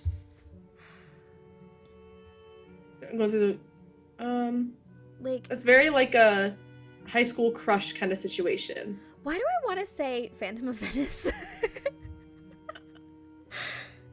I always think of like the song 15 and then like Hey Steven, and I'm like, where you know, like when you're in middle school or like early high school and that breakup is just the most gut-wrenching thing in the world, and you look back and you're like, it actually wasn't. That is Fearless. It's Colin.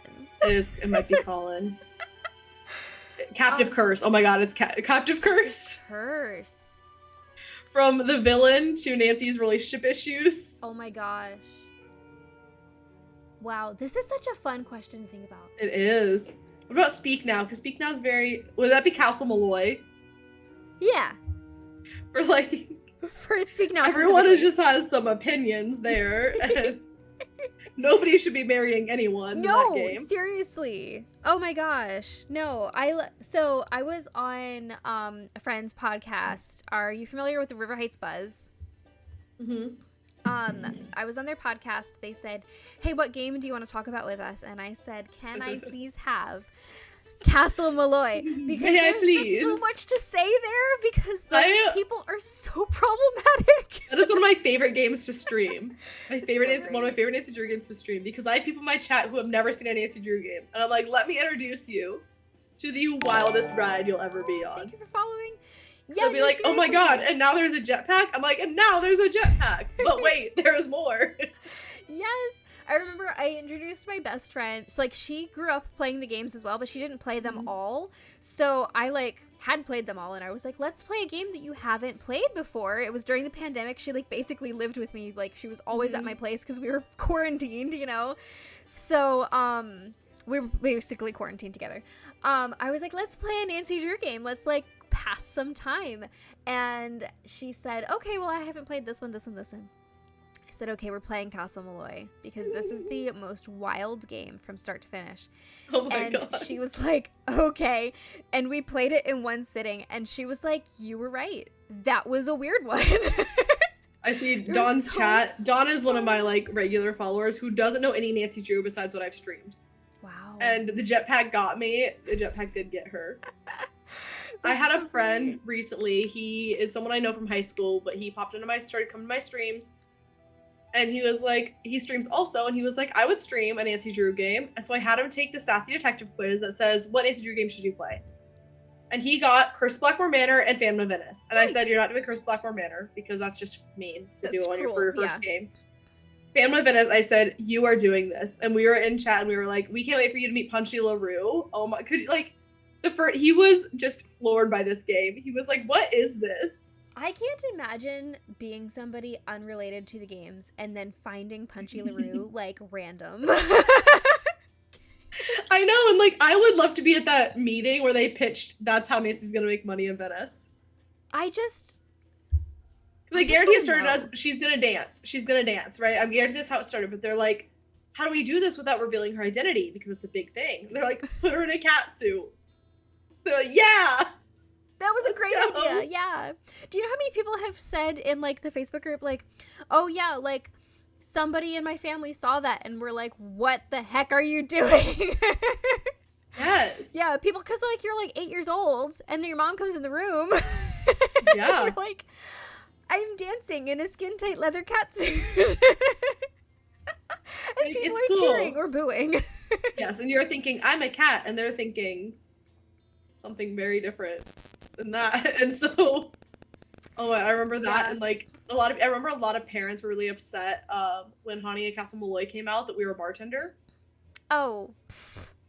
Yeah. Which, But you know what? I Googled it. And in Ireland, you can handle alcoholic beverages at 18. yeah. Nancy 'cause did nothing Europe is illegal. 18. Right. Yeah. And it wasn't even alcohol. It explicitly said not alcohol. I know. Yeah, they do So. say that. I was like, it's fine. It's Whatever. fine. We went to a speakeasy in, like, game 5. Not game Right. 5. Game 6. No, hold on. What game is 7. 7? Thank you. But yeah, I know. Yeah. We did so many, and I remember another, because I was active in the message boards a lot through childhood, and another one people were upset about was Crystal Skull, the hoodoo Oh, in it. I forgot about that. I remember my mom thinking it was a little like just kind of like a moment of like, oh, like when you turn to the wall and it's like almost Uh-huh. like blood. It looks like blood basically. And in the moment you're like, oh, okay. Yeah. So I remember that. Yeah. I actually have a friend who didn't play that until she was an adult because people said don't play it. oh, Yeah. Isn't that wild?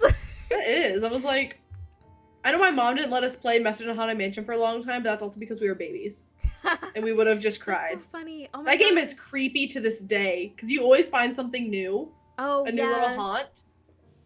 I It's was still just talking about that game the other day on stream, and there were people in chat who had never seen the haunting of the chair where like the chair like comes yeah. back. Yeah, and I was like, really, you never found that? You need to go play. Like, that's Right, so there's one that I found recently, like about a year ago, and it was the swan head moving. Oh yeah. That creeped me out. I love The that one, every time I turn the corner and that girl's in the mirror, that yeah. scares me. Because you don't see it coming. Yeah. That was Because what's sometimes so you good turn about that game. Like, you didn't ever see it coming. I know, it was so good.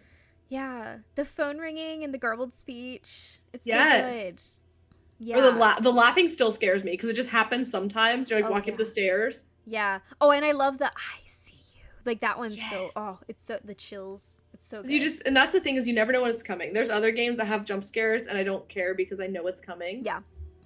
And Yeah. but that one, like you're just turning the corner sometimes. You're like, oh, Yeah. you see me. Yeah. No, so these games don't scare me at all. I'll say Right. I am not a scary game person. I never play horror games. Like, it's just not something that I enjoy. I don't Mhm. love it at all. I don't like it at all. But these games never scare me, thankfully. So I wouldn't say that, like, I guess maybe Shadows at the Water's Edge, but Mhm. like otherwise, I don't know. I wouldn't say that I have like a game that's like my scariest game. I don't think they scare me. I think that I get scared when I am streaming them and I'm distracted. And so I am like, it happened recently in Ghost of Thornton Hall when I was doing the marathon. I was talking and I'm leaving whatever room it is. It's like the workshop room, you know what Yeah. I'm talking about? Yeah. I'm leaving that. And sometimes you open that door and there's a shadow. Yeah. And I was just talking on stream and I saw it and I like kind of jumped and I was Yeah. like, I just wasn't expecting it. Because Yeah. sometimes you open the door and it's there, sometimes it's not. And that's when it gets me, when I don't know if it's gonna be fair or not. Yeah. It's just little moments I'm distracted. Ethel and Curse Black Manor sometimes will still get me if I'm distracted. Mm-hmm. But I don't think, other than that, I don't think I get scared by them anymore. Maybe when I first played them, Yeah. but as a kid, I don't think, I only like horror games when I am streaming them. I won't play them on my own. Yeah. Because I'm not really alone if I'm streaming them. Right. Yeah, exactly. That's what I say. And then I'm less likely to quit. Yeah, it's true. Yeah, I'll definitely have like little jump moments where like I don't know if I would consider them jump scares, but like moments where I'm like, oh, you know? I mean, Yes, even, like, you're like, it doesn't even have to be like a scary thing. In the final scene when I you're, think I like, know what you're talking about. coming out of the tunnel and Brady Armstrong is just there.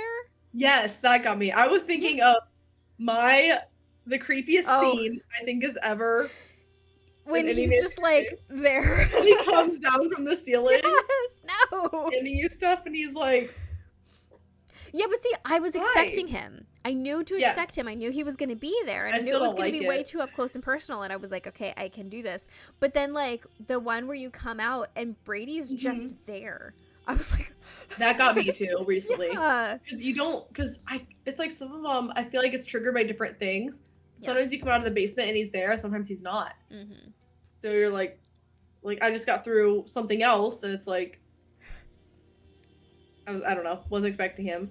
Yeah. That happens sometimes in Curse of Blackmore Manor. I got scared so bad when I played Curse of Blackmore Manor during the marathon. I played that game at least 50 times. That is like a comfort game for me. Yeah. I can tell you, I know it inside and out. I triggered the woman in black my first night of sleep. Oh, wow. And I wasn't expecting it. And so I was streaming it and I was talking and she woke up in the middle of the night and she was like, oh, what's that noise? And like, I know that, like, usually you just walk outside, there's nothing there because it's just, like, the first night. I walk outside and she is right there and I actually, like, yelled. I was not expecting it. Great. I was, like, and everyone in chat was like, how'd you do that so early? And I think what I did is I said, it was the night I was going to do I was trying to speedrun the game, trying to get through it for the marathon, and I was doing the ghost hunt. So I only set my alarm for, like, 2 a.m. And usually she wakes up about 3:15 is when, like, she looks at the clock. So I think if it's before that, you trigger an actual, like, event and not the middle of the night thing. Mm-hmm. I don't know. But I think it's because I set it for earlier that That's interesting. Something happened. I don't even think now that she said anything about it. Oh. I think I was just like, oh, time to get up. And I went to leave. More surprising. And I was like, it scared the crap out of me. I can imagine. Yeah, that game in particular, I feel like stands alone in the entirety of the Nancy Drew series as like the game where you can play it multiple times and never have the same experience. Yes. And I don't understand it fully. It's so not linear. Yeah.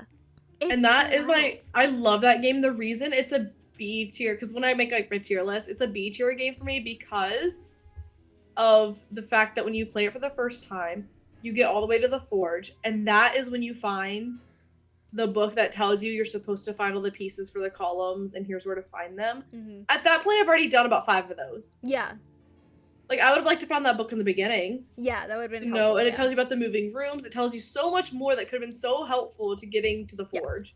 By the time you get to the forge, you're more than halfway done with the game. Yeah. And that was a big problem. I was like, how does anyone ever do this for the first time? Especially the moving rooms. Like, the moving rooms, I use that little hack every time. I go like the turn around, turn back around. Yeah.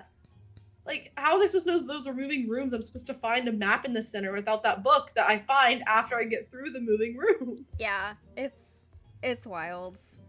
That's my only, like, qualm with that game. I think it's such a good game. It's hard, though. The first time you play that game. That's one of the hardest games. I would say it's, like, that one or Shadow at the Water's Edge, depending on what kind of puzzle brain you have. Yeah, that's true. Because I really like Sudoku and Nonogram, so Shadow at the Water's Edge is good for me. Yeah. But Curse Blackmore Manor is hard if you don't know what you're doing. Oh, yeah, for sure. I love Sudoku. I love it. Oh, me too. I love that Nonogram at the end. Yeah, it's huge. I wish it was a different color. I wish they would have, like, done, like, black and white or so 2 different colors. Instead of brown and different brown. It's rough. I feel like I'm always so stressed that I just end up like using a cheat for that one. I always try it on my own. If I get to a point where if I'm streaming it, if I get to a point where I'm like, I have made a mistake and I don't know how to fix it, I'll just pull up a walkthrough and like look at the picture and just match it. Yeah. But I can usually do it on my own, but sometimes I do get a little distracted and then I don't know what I did. And I'm like, instead of restarting the whole thing, I do have a redeem on my channel. I have a puzzle reset and it gets used on that a lot. Where they pay channel points to make me reset a puzzle. Oh, that's awful. It's an expensive one, but it is kind of fun. I can imagine. Especially the Nancy ones where I know the puzzles really well. Yeah. It's like, okay, I'll reset it. Do you have a puzzle that is like, I just don't understand this puzzle and I never will? What is that? One, all of them in Tomb of the Lost Queen. But okay, besides specifically in that game, the right at the end where you're jumping across the things up top, that doesn't make sense to me. And you even go to UHS Hints and the person who made that said, here's the deal. We don't understand it either, but here's a solution. And I'm like, if UHS Hints doesn't even know what I'm doing, I don't like it just doesn't make a lot of sense. That one is it, or also in that game, the pillars. I only ever can do that puzzle based on I know, I see it. My water's empty though, so he's gonna have to deal with Coke Zero. Which is the same thing. It's still it's a beverage. But the pillars I can only do by looking at how the pillars are moving and not with the actual instructions. Yeah. I always did it that way too. I'm trying to think. There's a puzzle. My least favorite puzzle, which is not one that I understand it, but I just think it's really, really hard, is one of the end puzzles of Ghost of Thornton Hall. The slider puzzle with the little ticks. That is just really hard because slider puzzles are hard to begin with.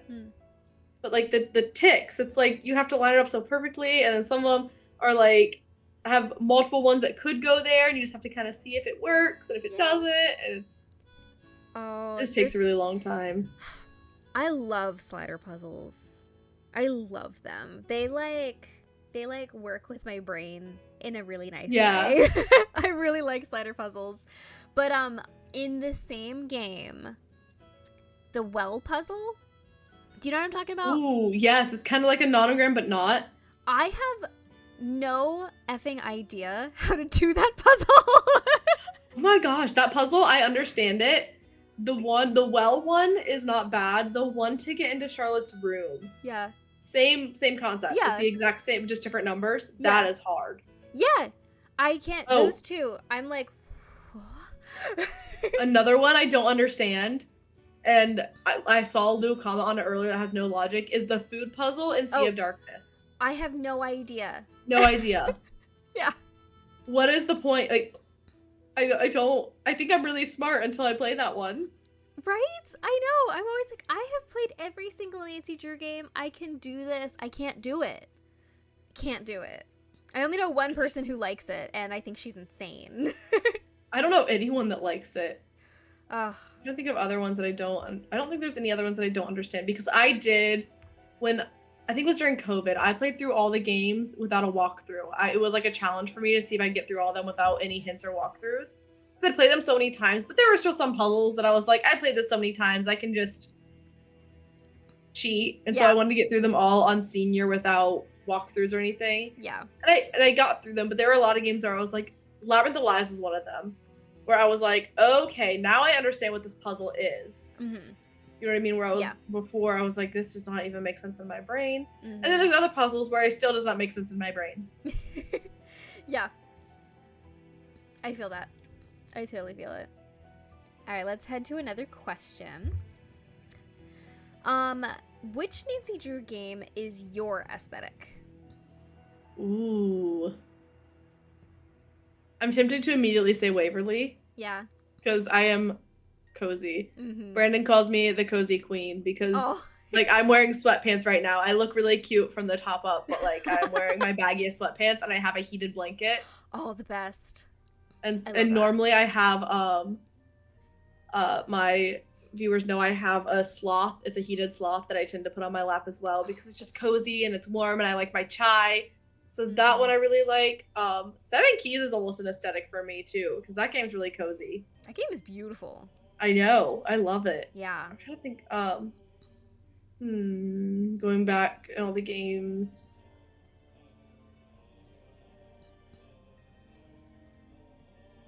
Yeah, I'm tempted to just say Waverly. I'm trying to scan through them in my brain real quick. You can stick with Waverly. That's a solid answer. Yeah, it is a solid answer. But I feel like I'm just defaulting to Waverly because it's great. Yeah, it's great. No, that's one of my top 2 games. Mm-hmm. I love Waverly. I love Blast Train. And then I do love Danger on Deception Island. I know you do. My third. My A tier games or like S tier games that I really have a hard time like pitting against each other. I say that my favorite's probably Shadow Ranch because I do have a nostalgia for that game. Mm-hmm. That's probably my number 4. Shadow Ranch, Last Train, Crystal Skull, Waverly, Shadow at the Water's Edge, I love, and Sea of Darkness is up there as well. It's a good one.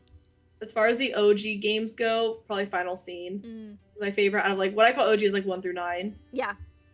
The original like layout or interface of it and everything. Yeah. 1 through 9 is probably Final Scene. I really like that game because I think that was a big turning point for them. When you compare the older games, I always tell people you have to compare it to what came before it. So when you compare Final Scene and like Treasure of the Royal Tower, or even Treasure of the Royal Tower and Message in a Haunted Mansion, they're very good games. Mm-hmm. Treasure of the Royal Tower has. I'm not a huge fan of that game just because I don't have as much of a nostalgia for it, and it has some bugs. Sad. Yeah, it has some bugs where like the maneuvering's not super easy sometimes, and they're trying to get into more puzzles, but not too puzzly, and so that was like a weird transition. It's definitely a transition period for them. Game 4 is. Where 5 they had more puzzles, and then 6 they really bumped up the puzzles. Oh, 6 was Puzzle Mania. 6 was like they were like, they want us to be educational, we'll give them educational. Literally, they like smacked us with education in that one. I know. Anybody I always else know feel who like, Lord Bacall is. randomly you just hear like ritualized bloodletting in your That is head? that's a sound alert on my channel because we love it. Ritualized bloodletting. Oh my gosh. Or Joanna saying, "Oh yes, the Maya loved Jade." The Mayans love. Every time I hear that, have you seen Carter's video where he just like peeks his head into the Mayans love Jade? Oh, I love Carter. What a guy. Oh, me too. What a guy. That game has so many like memes though with it because I cannot stand Joanna because she's just the whole time you ask her for help, she's like, I don't know what to tell you. She's useless. And then who knows? Like, one time when you go to her and you're like, oh yeah, I got help from somebody else. She's like, what am I? Fish food? Girl, you told me nothing. Nothing. I'm sorry, I thought you were. And I love, my favorite is, I have it clipped on my channel too. They made a gif of, not a gif of me, but like an emote of me. When Joanna at the end game, you see her picture in the letter, she's just so you can't like, why? So they did her so dirty.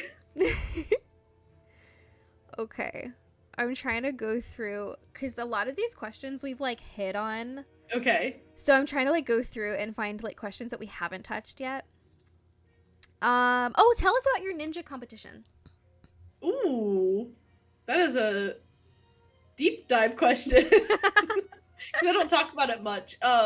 So for those of you who don't know, I within the last year, so I admittedly have been slacking on it, but I had some other life things happen, so I haven't been doing as much in the gym.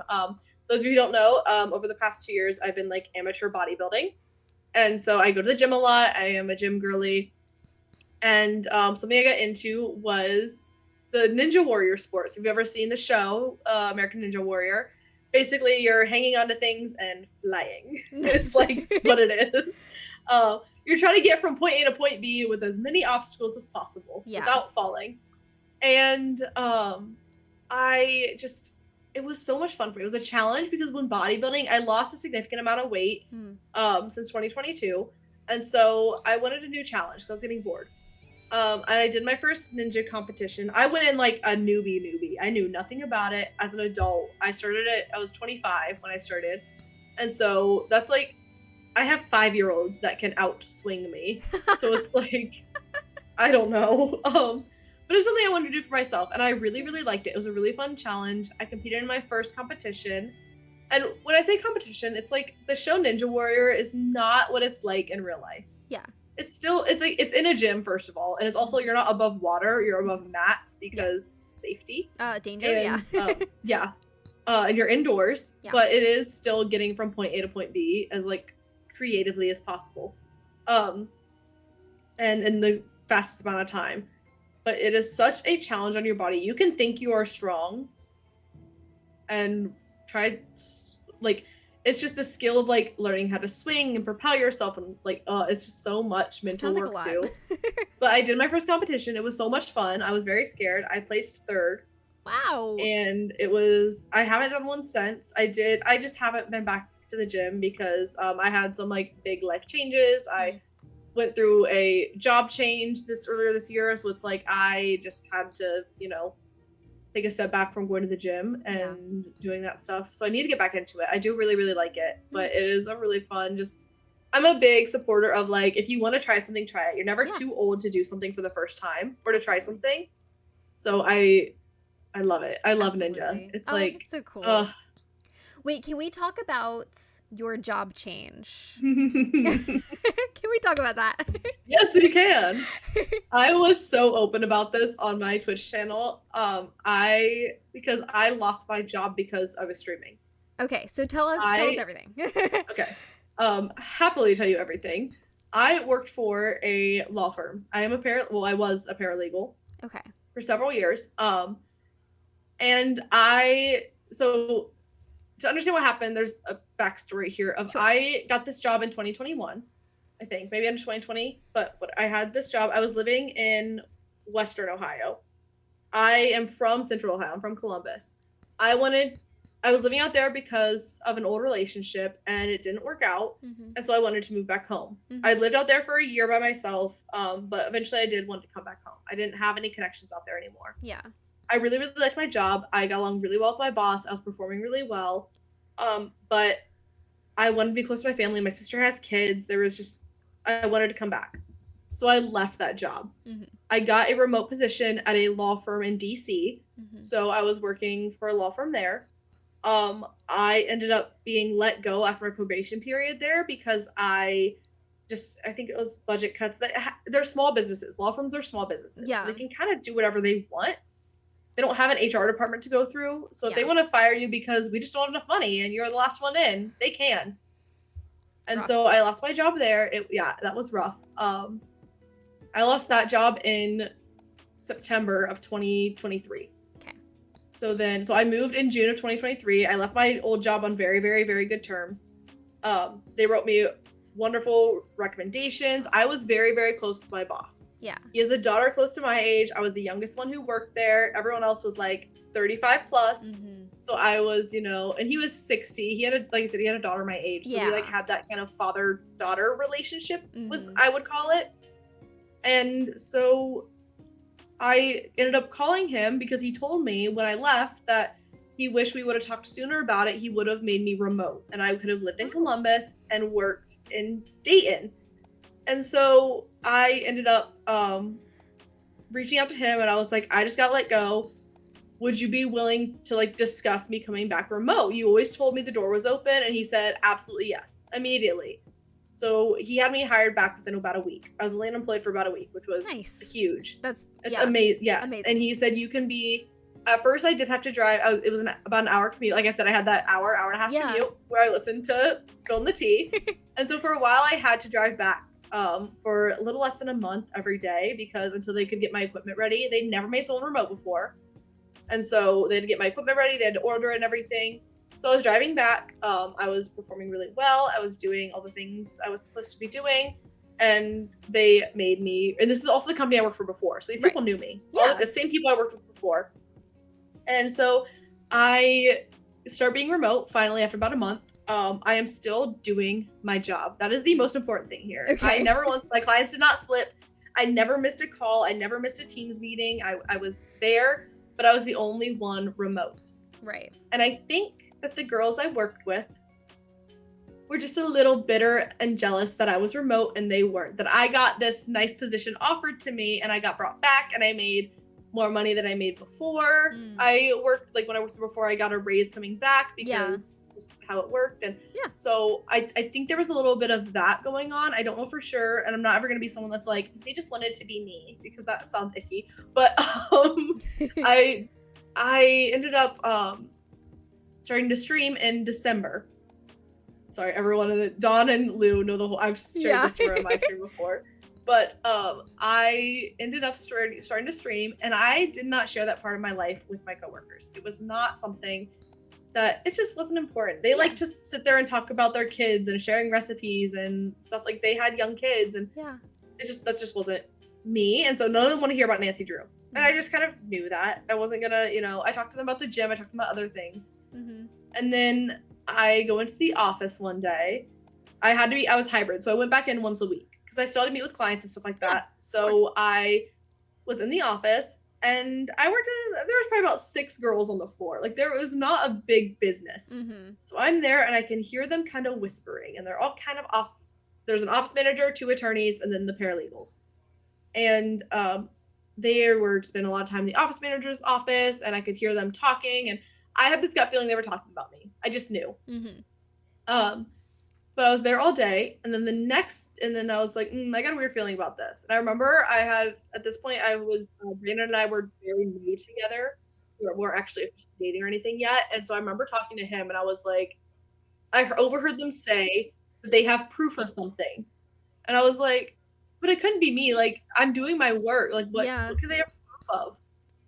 And what they did is, it was a Tuesday, and on the Monday, they had gone through 25 hours of my VOD footage. They found that I was streaming. None of them followed me on social media. None of them had me anywhere, because I just was private about it. Like, we're not the same people. They don't want to see they don't care about what I'm posting on social media. I don't even think most of them have Instagram. You know what I mean? It's not them. And so they went through 25 hours of VOD footage and found one clip where I said I was apologizing for being late to stream, because I said I started streaming at 6 p.m. and I'm off work at 5. I said, I'm sorry I'm late because I went to the gym earlier, which was on my lunch break. I didn't say that in the clip, but it was on my lunch break because I have an hour lunch and my gym is like down the street. Yeah. And I was like, I went to the gym, I went for a run, and then I washed my hair. And like I told you today, I sat until last minute with my wet hair. Yeah. And I said I sat the rest of the day and I didn't do anything. And then I forgot that I had wet hair and I had to stream in 15 minutes. And apparently me saying that is admitting to not doing anything while on the clock. Oh. That I'm streaming on the clock. I never once streamed on the clock. I think I said in the stream, I was like, oh yeah, I really didn't do much. I watched TikToks and I sat at my desk. But you tell me that at work you're productive every second of every day, and I'm getting fired for being unproductive. And these girls spent their entire Monday on the clock going through my VOD footage together, and that's productive? Wow. And I was there all day Tuesday, and nobody asked me about it. They could have called me in the office and said, hey, can you please provide some context to this? Yeah. And the next day, it was a Wednesday, I get an email from my boss, and she says, you need to come in immediately and bring your equipment. And I knew. I know. You want me to bring my equipment? Duh, I'm getting fired. But I didn't know for what. And then they showed me the clip. I was so mad. One, because my boss, who I did not, he never asked me about it. And we were so close. Mm-hmm. He didn't have the decency to talk to me himself. He sent his office manager to fire me. And she said, well, you weren't being unproductive. You weren't doing this. And she showed me where these girls have printed out my time, because you have to build clients, where, oh, you put in that you spent 32 minutes on this chart, but you actually only spent 18 according to your computer logs. That's productive. What the hell? She's like, well, you're streaming on Twitch and that seems to be more of a priority for you than this job. And if you can't make this job priority over that, then we can't have a relationship with you. And I explained all this to her, what I just explained to you. And she was like, oh, well, when the boss hears about this, he might actually change his mind. And I said, tell him to kick rocks. tell him to F off respectfully because I don't want to work for you guys. Yeah. Nobody asked me. I was there all day the day before and nobody thought to talk to me. That's so And she crazy. had the most condescending, "You'll be fine, you're smart, you're this." And I said, "That doesn't pay my bills, does it?" I got Incredible. no severance package. I got nothing. I was Ugh. just fired That's insane. because streaming's a priority to me and not my job. Wow. Mm. Insane. And so I streamed so much the next 2 weeks. I ended up getting a bartending job really, really quickly, and I love my job. Getting fired was the best thing to ever happen to me. Good. And because now I have a job that I love, and I can see Brandon as much as I want. I can take time off as much as I want to go visit him, and it's just opened a lot of doors for me. I've been able to lean into streaming a lot. I have a better streaming schedule now, so it's better. But yeah, I never thought that me streaming would lead to me getting fired. Insane. Yeah. Insane. That I just overall don't think that they liked that I was on the internet that often, because they, like I said, they're middle-aged. They're not, and she like even put on my Instagram, she's like, well, you post a lot of like, because like I said, I'm a bodybuilder, so I post a lot of gym content too. So and what? Thank you. And like, so yeah, there's pictures of me in my sports bra, but it's very clearly like a gym picture. Wow. Or my ninja stuff. And she's like, well, you're posting this and you're posting that. And I'm like, I just don't care. if they weren't attorneys, I probably could have had a like wrongful termination suit, but they're attorneys, so I can't do that. So good luck with that. that. I didn't want to try because they're smarter than me. Good night. I love you. That is insane. What? Oh, I don't know. We're just vibing. We chilling. Yeah, that is a crazy story, girl. Like, jeez. And it was attorneys, so. Yes, but it's like, and I saw a thing recently too, and it kind of like, because it was a really, really hard couple months going through all that, but like I saw a thing the other day, and it was like, so much has changed, but I'm more me than I've ever been, and I was like, that is, everything's changed, but it's allowed me to be 100% me. Yeah. Like I've been able to just like, because I am not made to be like in a professional setting. I am a bartender at a college bar. I am talking to people. I am, I wear what I want. Fun. I say what I want. I do what I want. And it's like, nobody cares.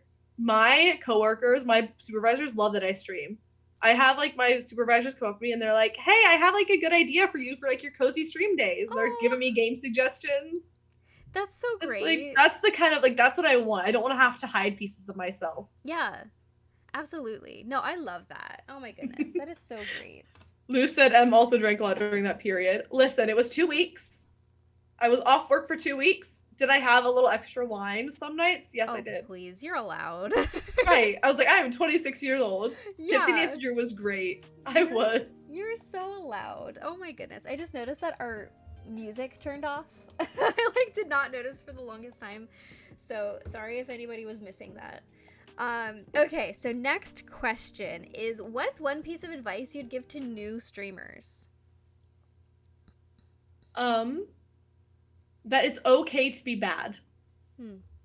That is okay, or I guess it's okay to be imperfect. Yeah. Because you're going to have moments where there's tech issues. I still have it. My stream 2 days ago crashed. I didn't notice it for 10 minutes. Man. Because I was very deep in Hogwarts. So no. I did not notice what was happening.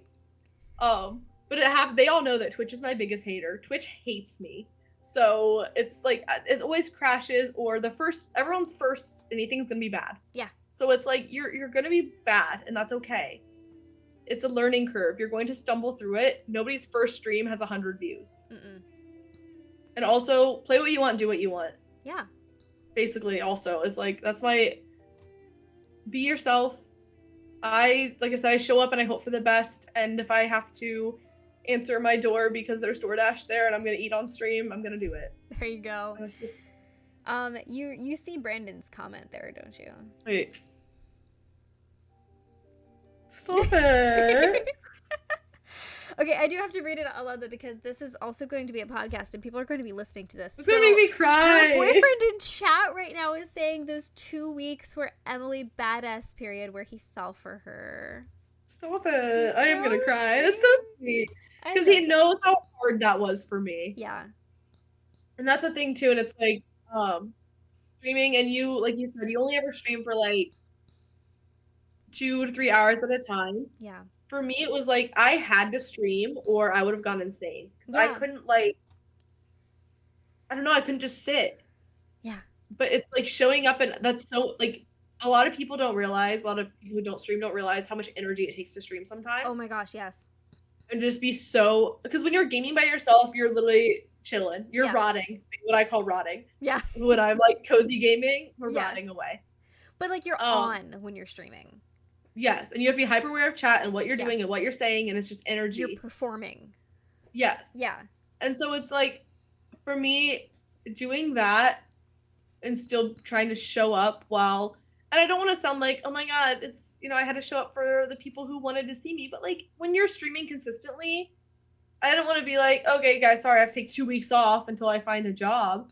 So I was still streaming, and it's like doing all of that with this like external in your mind, like, am I going to be able to pay rent this month? Mhm. Am I going to be able to find a job? Am I going to, all these things in your mind, you're just trying to like tone it out with streams. Yeah. Is like exhausting. And so he Yeah. knows how hard those 2 weeks were for me, where I was just streaming and filling out job applications and dealing with, and I was very, very hurt by how I was fired. So I had that kind of anger as well of like, what is happening in my life? And so, Yeah. he's so sweet. Yeah. Oh, I've always gone to like some sort of like art form for like the grieving period, even if it's not like actual grief, if it's like something like what you went through, I had a really crazy time in my life when I was like 20, I want to say. I wasn't a teen anymore, I know that much. But where like I had like a group of friends, and I had a boyfriend, and I had a job. And then at the end of this time period, like so many crazy things happened, and I had no boyfriend, I had no friends, and I had no job. And like I had a blog at that point, and I just like wrote my blog. And you have to lean into something or you'll go crazy. Yeah, and people would contact me, and they'd be like, girl, your blog is really good. Are you okay? And I'm like, yeah, I'm fine. I mean, I'm coping. This is how I'm coping. Yes. I'm like wording my way through it, So like, I imagine that if I had been streaming at that point, it would have been great. But you have to have something to like get you through those crazy times. It's because you haven't listened to the full new album yet, but there's a song on there that I Can Do It With a Broken Heart. Oh, I do know that one, yes. Okay, yes. And I'm like, that is the epitome of both of us going through that. It's like, I can do it no matter what, and I'm going to. Yes. And that's just like, I don't know, it's like, there's one thing about me is I'm going to get through it. I'm going to figure it out. Yep.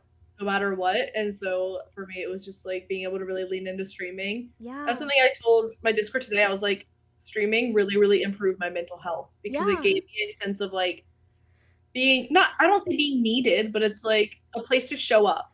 Like a sense of belonging to a set of people who care. Yeah. Yeah. Yeah. No, I get it. I totally get it. Yeah. And also just like when you get through those tough experiences and then you're like, wow, I was meant to go through that. It's all so much better now. Yes. Yeah. That's what I'm saying. Like when I told my family losing my job was the best thing to happen to me, they're like, girl, are you sure? Yeah. Are you sure? It's crazy. You lost your job.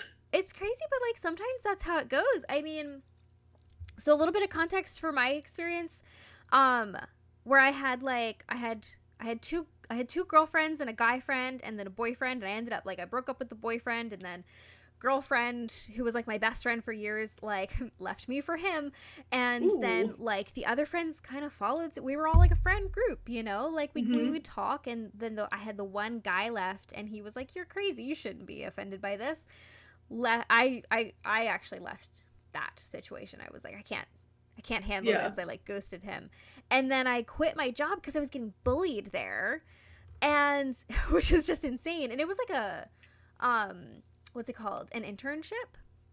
So I was at the internship for 2 weeks, And so I got one paycheck, and I used that one paycheck to buy a very nice camera, which I still use for my photography to this Aw. day.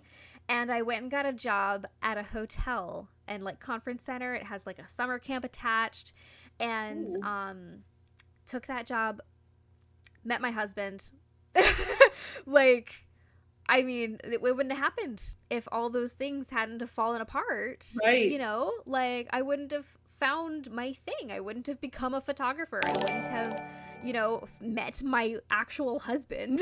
Right. Yeah, like it was the best thing that ever happened to me, which is so insane because I was like down in the dumps like the day before, you know? Right, and that's when like when I am so down, because there's two times I can think of recently. One was right before I started streaming, where I said I like went through. It wasn't even a breakup; it was just some guy I was dating. But like things are really good, but the reason that we ended up splitting was like just not okay. Yeah. And so it was more of like he just didn't like me, Mm. and it was hard for me to grasp like I am not everyone's cup of tea. Yeah. You know what I mean? It's like hard to grasp that like you can do everything perfectly and someone just doesn't have to like you. Yeah.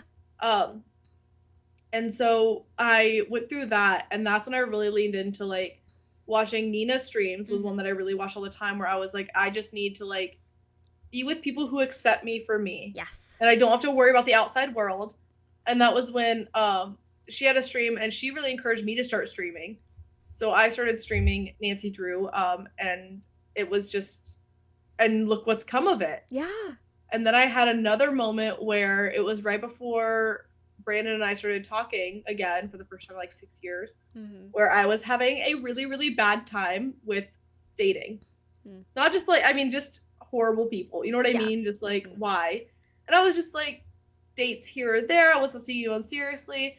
But I remember like crying on the phone to my sister, who I'm so close to, like, what am I doing wrong with my life? That I'm like, I'm losing jobs and I'm losing this and I don't have friends, and like the last person that wanted to date me like actually didn't want to date me, and like what is going on in my life that I'm 25 years old and I can't get it together. And then 2 days later, so young. I know Yeah. it is. I'm 26 now, but like Yeah. it still is. And but like it's those moments where you're like, what is going wrong? And then 2 days later, Brandon showed up. Yep. So Man, it's always when we're at our worst. Like, it's so crazy. Ugh. It's I know, but it's like, but that like gives me comfort in moments when I am really down, that I'm like, think of all the good that's come from you being down before. Yeah. Yeah. But there's always an upswing. You just gotta power through. Yeah. A couple bad days, a couple bad weeks. You can rebuild. You're always gonna be okay. Yes, we can do it with a broken heart. Yes. Oh, I love this. We have so much in common. I know. It's so great. Like, even like little things that you've said, I've just been like, I had the exact experience. Like when you said you were homeschooled, I was homeschooled. Yeah. My mom wanted the educational games. Like when you said that your mom would like print off the walkthroughs, my dad did that for me. Like, oh my so gosh. many of the, like even the little things, I'm just like, oh my gosh, we had like the same like upbringing. We have the same adulthood. I know. Oh, I love it. Crazy. Only I am not a paralegal. I am a bridal stylist. Me either. I'm not a bartender either. Oh yeah. Anyone can be a bartender. Oh, I could not. Oh my goodness. Anyone can open a beer. I really love what I do though. So. Oh yeah. I love what I do, which is weird. I honestly like got the job thinking it was just like a for now until I found something else. But I work at a college bar on the Ohio State campus, so it makes decent money. It's always really busy. Yeah. Sometimes I really do. But it's like I just love being able to talk to people, and I like being myself. That's the biggest thing I want from my career or whatever. But I do really like. I thought about doing things like getting a mixologist license, so I could contract, do parties. I think that stuff like that would be fun. That would be so cool. I did start making. I have plans to like on my TikTok or my Instagram. I have ideas for Nancy Drew themed cocktails based on characters. That's so cool. I made a Radic one recently where it was like orangish yellow for his shirt. Oh my gosh. And I drank it while I played keys. So it's like those little things. I'm like, oh, I can use the skills I have now to like combine all the things I love. Yeah. Oh, I love that. That's so cool. I tried to do that with I don't know if you ever saw my Nancy Drew character's wedding dresses reels that I did. Maybe. Yes, I think so, actually. That was fun. I tried I to love like stuff like combine that. my job and my like hobby. Yes. Yeah. That's what I want I to should do. I have like do those so many again. ideas for different cocktails and stuff like that. I'm like, Yeah. ooh, this one will be like when I see certain things at the bar and I'm making drinks and I'm like a certain ingredient, I'm like, this is an interesting color and it reminds me of a certain Nancy Drew character and like That's so those cool. little things. I love that. You should do more of that. Oh my goodness. That would be so I fun. should. Okay, what's our next question? Um Would you rather only eat from Lulu's stash or only from Katie Firestone's fridge? Lulu stash. Girl dinner all day long. Yeah. The nuts. I need nuts, a chocolate bar, The some blueberries. fruit. Yes. Yes. Katie's stuff is all expired. I don't need to eat know. lettuce. I know. Okay. I have to go off on a little tangent on my own here. So last week we had some family stuff going on. So John and I and our toddler, like, we picked up and we basically like moved to my in-laws' lake house last week for like almost the entire week to be with the family. So they have this like second house, and it's not like as like ritzy as it sounds, but basically like they will eventually move there full time, like once they kick all the rest of the kids out of their house. So we get there and they usually have some food in the fridge, some like basics in the pantry, you know, some like medicines in the medicine cabinet. You know how it is. Everything is expired. I mean, like, Love it. everything that I'm looking at is expired. And I brought so much stuff, but there's obviously, like, always stuff that you forget. Yeah. So I was like, man, I've been getting a lot of headaches. I was like, I forgot to bring ibuprofen. Let me see if they have any. It is 5 years expired. And then I'm like, I brought my salad stuff, but I forgot salad dressing. Let me see if there's any in the fridge. It is 2 years expired. I'm like, what is going on? Amazing. So, like, the morning comes, I go to make pancakes with the pancake mix that they have in the pantry. It's only 2 years expired. That's probably fine. We ate it. It was fine. If it's sealed, it's probably fine. Yeah. So this says 5 years expired will still work. And it did, actually. I took it and it worked. I actually had a similar experience this weekend where I don't regularly take melatonin, only when I'm like sick or not feeling well and I really need to stay asleep for a while. I need to get some good sleep. I had a migraine. I think I said this after my key streams and my marathon. I finally I think I just crashed. I don't know what it was. And I had a migraine Friday night. I had to work Friday night. So I had to work. What time did I have to work Saturday? So I closed Friday, so I was at the bar till 3. And then I had to work again at 4 the next day. I had like 4 p.m. And so I tried to get some sleep, and I just could not sleep. My migraine was so bad, I did not sleep at all. And so I could get like a couple minutes here or there, whatever. And then all day Sunday, I call on my channel a clopin, where I close the bar and then I have to open it the next morning. Yeah. So I closed Saturday at 3 a.m., had to be back at 10 a.m. for an open on Sunday. Man. So and then I work a double, so I worked until 10 p.m. So I worked about 12 hours. So my weekends are usually Saturday and Sunday, a close Friday night, a double on Saturday, and a double on Sunday. So on Saturday, my double is 10 a.m. to 3 a.m. But that is a lot of money. That I bet. Some good money. Yeah. And so, but I did that. And so Sunday night, I'm off Monday, Tuesday, Wednesdays. So Sunday night, I said, I'm taking melatonin and I am passing away for the next 24 hours. I said, it's over. I told everyone on stream, I said, do not listen. You're not going to hear from me. I told Brandon, I said, I'm not going to exist for the next 24 hours. And I was texting him, and it was about 1 a.m. at that point, after I said I was going to go to sleep 3 hours ago. And I was like, my melatonin's not kicking in. And I took 10 milligrams.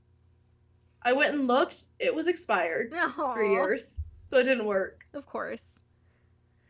It was so sad. I was like, oh my God. I was like, I just wanted to, I ended up sleeping a lot that day anyway, but that's good. I was like, the one time I want to take it, because I don't take it very often. Clearly, it's 2 years expired. I can't live without my melatonin. Like, I mean, I take it every night. And I have ever since I was pregnant and I started having trouble, like, falling asleep. Yeah. I just don't trust my body to like fall asleep on its own anymore.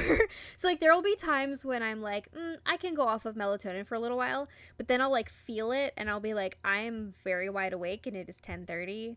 I need to like take melatonin tonight, Yeah. So then I'll like go back on it, and I'm just typically on it. It just helps. I think it depends. I go through spells where I like really need to take it every Mhm. night and I just can't sleep. But usually if I can't sleep very well, I am very stressed about something and I know it. You know what I mean? Yeah. That's like my sign that I'm like, something's up in your life that you need to address because Yeah. why can't you sleep? It means like I'm overthinking something. There's something on my mind too much that I can't get solid rest. Yeah, that's rough. All right, next question. If you were Punchy LaRue, what would your stage name be? It is because we named my Hogwarts character this. It is Emmalems. There you So go. Emmalems. Cute. The name is Emmalems, and it's Emmalems because my name is not Emma. Yeah. Contrary to popular belief, I still get Emma every time.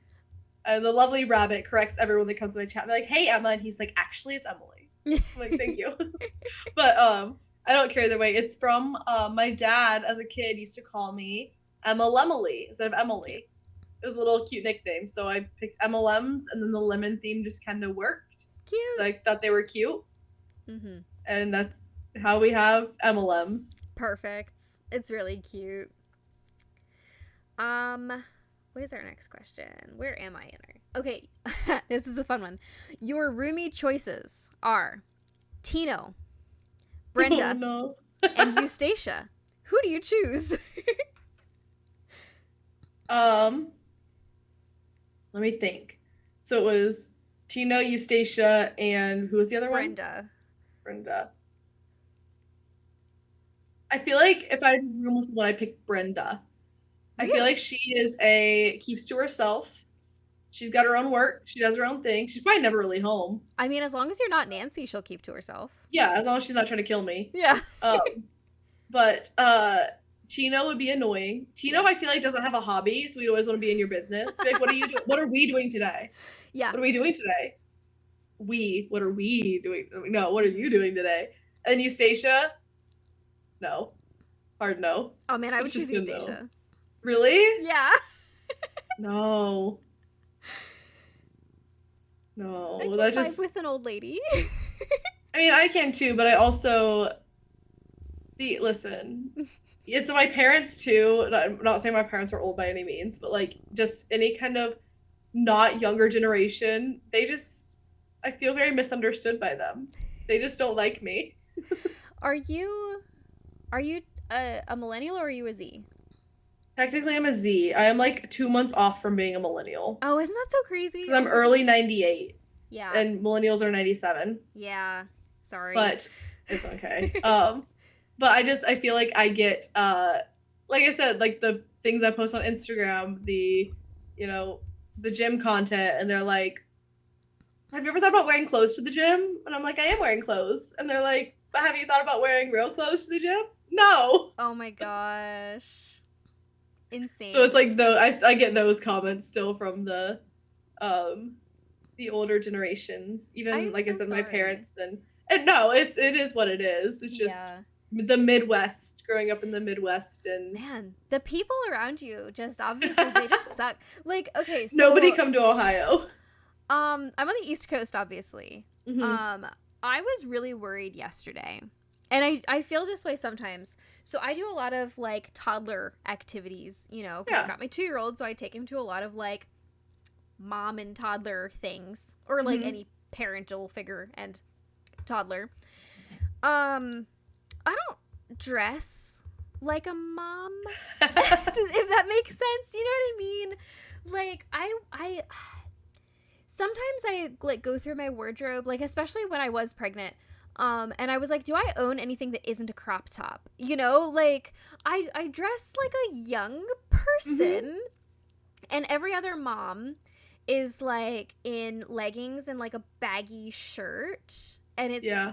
there's like no in between, you know? So then yesterday I thought I was literally like bracing myself for judgment yesterday because I took my son to the gym, like a play gym, you know, where he like, Mhm. you know, swings and jumps on trampolines and, you know, Yeah.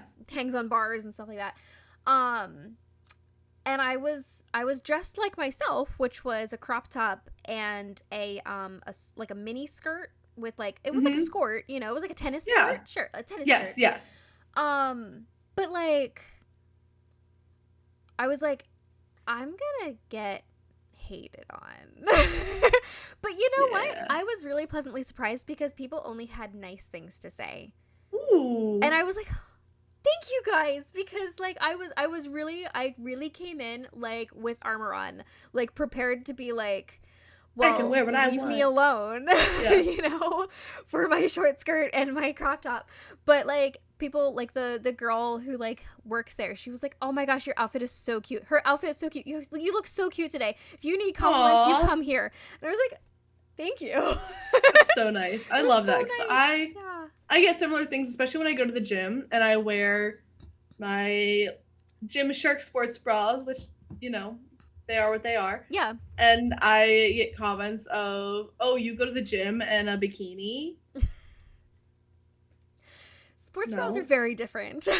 Yes. But I still get those comments. But like the owner of the gym that I go to, he has seen me many, many times there wearing whatever I want. Never said anything to me. So the day he tells me something different is the day I'll stop wearing what I want to wear to the gym. There you go.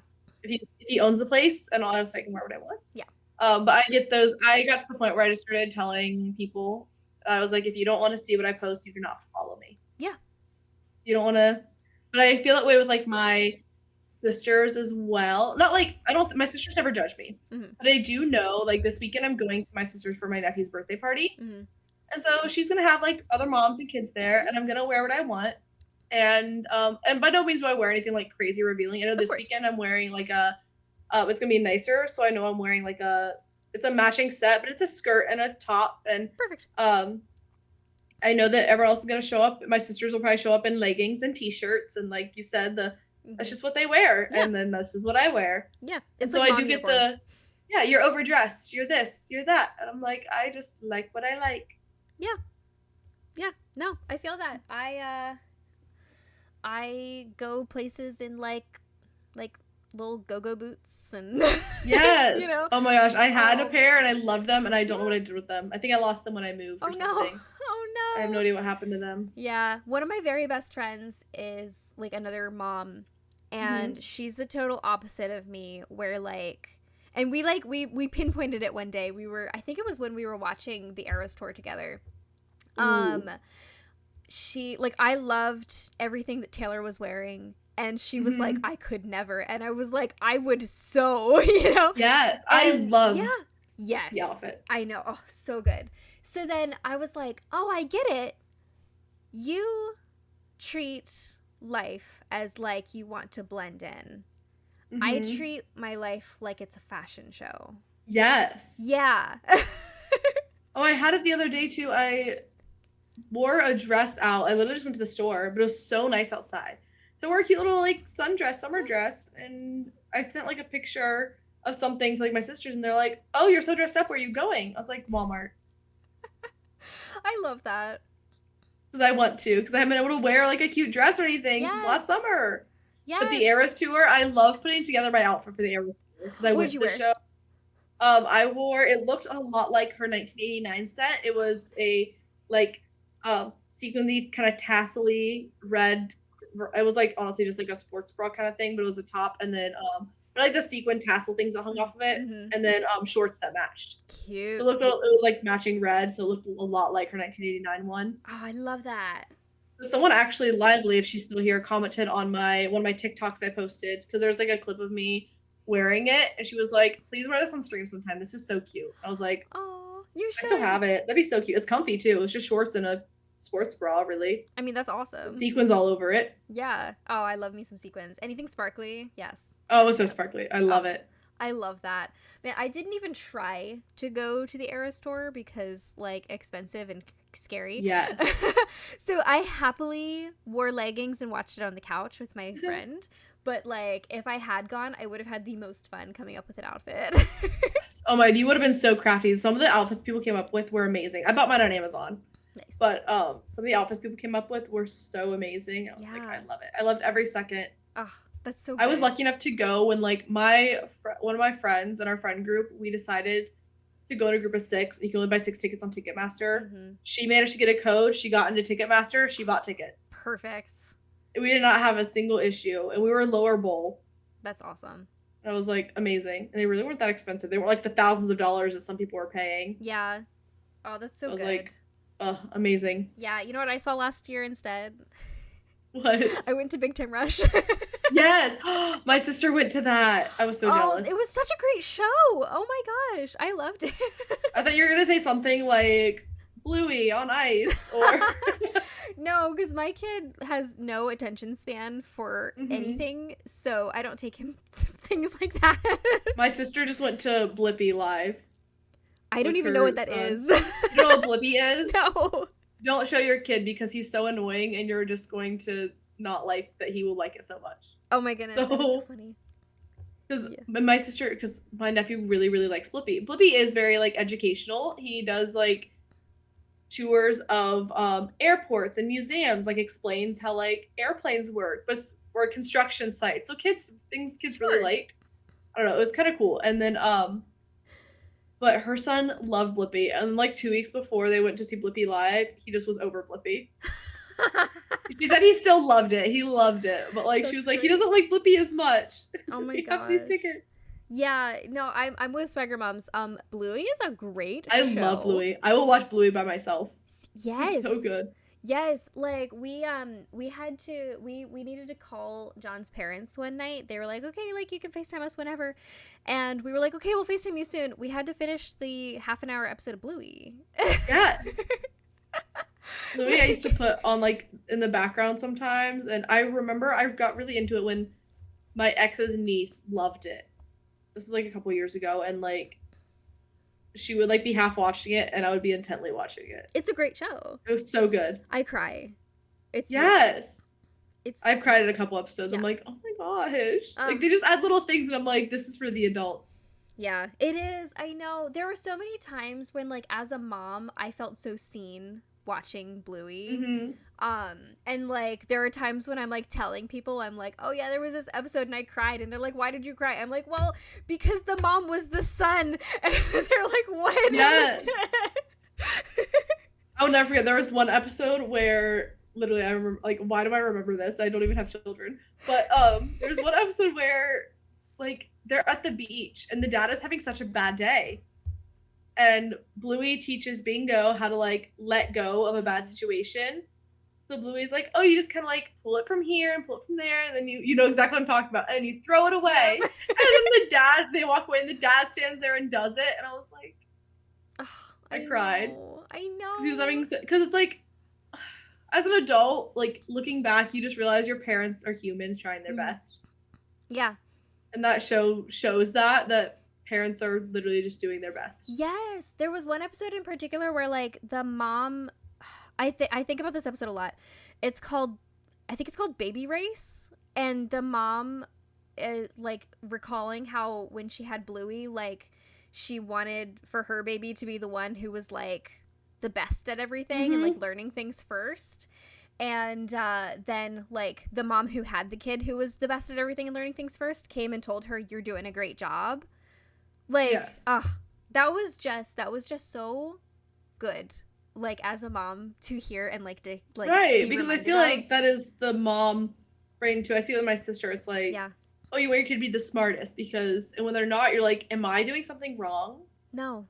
Is it me that's yeah. like the reason they're not catching on to this or that? Mm-hmm. Yeah, there's a lot. There is a lot, but yeah, Bluey is a really great show for adults. We get on so many tangents. We just talked about Bluey for way too long. It's okay. We still have questions. I am skipping so many of them. I'm like, we've kind of touched on that before. That's okay, fine. Yeah. Okay, would you rather be given $1,000 in cash or know immediately what the next Nancy Drew game is going to be and when it's coming out? $1,000 cash. Right? Thanks. I'll take my I cash. can wait. I waited how many years for the last one? I can wait. Yeah. Have you ever started streaming a game, decided you hated it, and never went back to it? Yeah. What game? Ooh. There is one I know of off the top of my head that I streamed for a little bit. I don't think it's. I'm pulling up my Steam right now to see if there's any others. It's not that I really, really hated it. I don't think I liked the controls in it, and that bothered me. It was Little Nightmares. Oh, okay, yeah. I didn't like the PC controls. I think now that I have a controller, I think I would like it more. Mm-hmm. I'm looking through my Steam library to see if there's one I can think of, or like I got through for one day or something and then didn't pick back up. Mm. Because I feel like that happens to me a lot, where I'm like, Yeah. oh yeah, I'll try this game, and then I just don't I've done that like too. it as much as I thought I would. Yeah. I did. It's like I do a lot of like indie horror games where it's like free ones on Steam that Yeah. we'll just try. And a couple of those I have had to stop mid game because I'm like, this is just not. They're also free, so like sometimes they are just really buggy. Yeah. Another one that I haven't really gotten into as much as I thought I would, and this might be a hot take. I played it once on stream and I really haven't gone back to it since I played it on stream, is Stardew Valley. Oh, really? Oh, that's like a huge game. It is. But I did I was gonna say. Oh, I do like Dreamlight Valley a lot. I love And Dreamlight. I love Dreamlight Valley, and I think that Stardew Valley is very similar, but I don't like the time constraints in Stardew Valley. Yeah. How to get my health back, I have to go to sleep, and the day ends, and I need to make so much money every day. Where Dreamlight Valley, it's not like that. It's a lot more calm. It's very cozy, yeah. Mm-hmm. Okay, Dawn loves Dreamlight Valley. Oh my gosh, Dawn and I are Dreamlight Valley fiends. I love Dreamlight. I've been playing Dreamlight Valley since like not the day it was released because I didn't know it was even a thing, but the week it was released. Ooh. Love that game to death. I have to ask every time I find out that somebody is a Dreamlight Valley person. I have to ask this: who is your favorite villager, and who's your least favorite? I actually only started playing the game back in like January. Oh wow, okay. I am through the main quest. I am actually almost done with the main game. Good. I don't have the DLC yet. Okay. I mean, done as in like all the quests are done, and I'm very sad because the only one I don't have at level 10 is Daisy, but that's because she just came out. She just was released. She's like, already days at ago. 5, yeah. so it's fine. I think I've got her at like 2, so you're ahead of me. I know immediately my least favorite villager is probably Maui. Yeah. I think valid. he's just annoying. He's He always gets in the way. Yes, he's so in the way.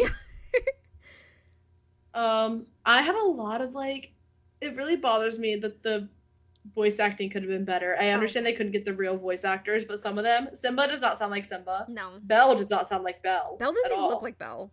No. Yeah. I don't like the Beast also. Mm. They made Kinda him depressing. too angry. Yes. Yeah.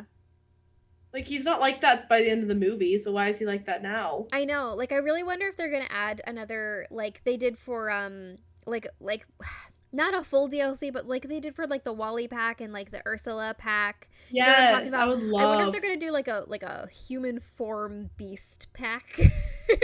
I would like that. I feel Yeah. like they won't though because it's like the Beauty and the Beast. It's like supposed to be that she loves him even though he's a beast. Okay, and- but like it's not how it ended. I know. I know. I know it bothered me so much. I was Um, like, "Are you kidding me?" Who do I really like? The ones that I guess uses my buddies the most often are probably like the main Mickey characters. I always use Goofy for fishing, and I always use Mickey when I'm getting my pumpkin patch and my so much money. My pumpkin patch. I'm trying to think who's my favorite. I really like Mother Gothel too for some reason. I don't know why I like her so hate much. her. Really? Yeah, I can't I like stand her. I like Ursula. I have human Ursula. I haven't bought her I like- yet. I like her as like the character though. Mm-hmm. Yeah. I like Stitch is one of my favorites. I love Stitch. I'm a big, and this is probably like a really hot take. I feel like I might be the only person who thinks this way. Mm-hmm. I absolutely adore Kristoff. I Yes. cannot live without Yes. Kristoff. I love him. He's my favorite. Elsa bothers me. Yeah? Because she's just not. Sorry, I read Brandon's comment and I can't. But I feel like she's too cold, which is no pun intended. Like by the end of the movie, she's like very soft, and it's like, especially Frozen 2, like they're really close, and then it's like she doesn't do anything in this game. She's too cold. She's just like ice cold, there. y'all. She is. I'm like, I don't know. Yeah. I think that Woody is hilarious in this game.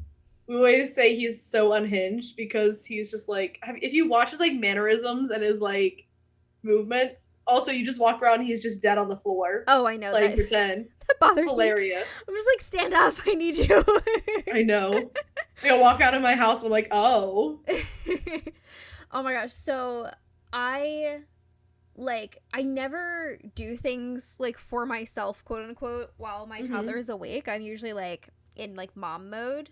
Yeah. But one day I was playing with Tori, actually. Tori, if you guys know Tori and D Piano. Tori and I play Dreamlight Valley together on occasion. And I was playing with her, and my son woke up from his nap. So, like, he came and he saw me play the game for the very first time. And this was, like, in February. Like, it was pretty recent.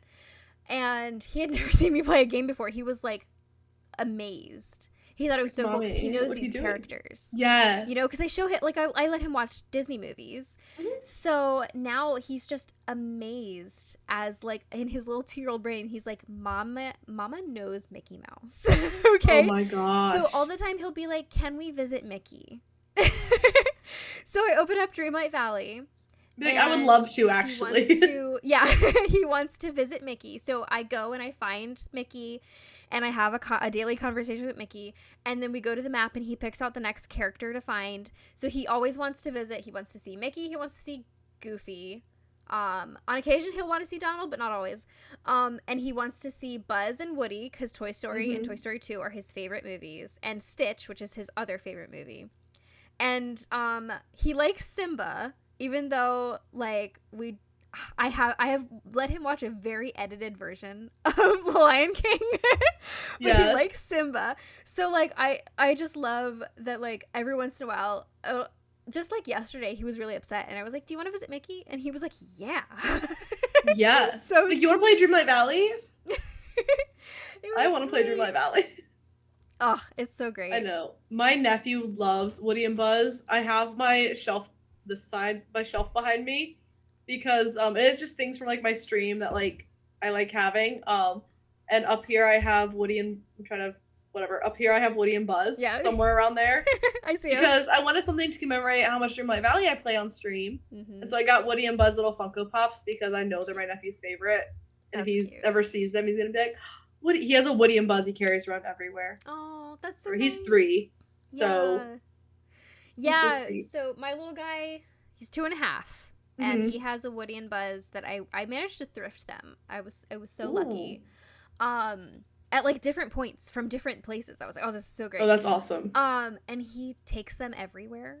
And like we go outside and he's got Woody and like plays with him, and I'm like, you're like Andy. I know. So sweet. It's so sweet. Oh, I love it. Your son is 16, still loves Mickey Mouse? I love that. I mean, I'm 28 and I still love Mickey Mouse. Right. I'm 26 and I still play Nancy Drew every day. Yeah. Look at us. We're big girls. We still like these things. All right, let's see what our next question is. If a celebrity was made into a character in a Nancy Drew game, who would you want it to be? Taylor Swift. Yeah.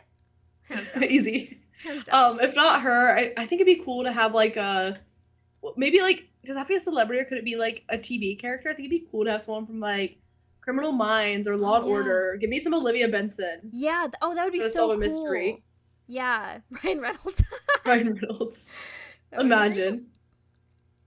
Deadpool in a Nancy Drew game. Now that would be very unique.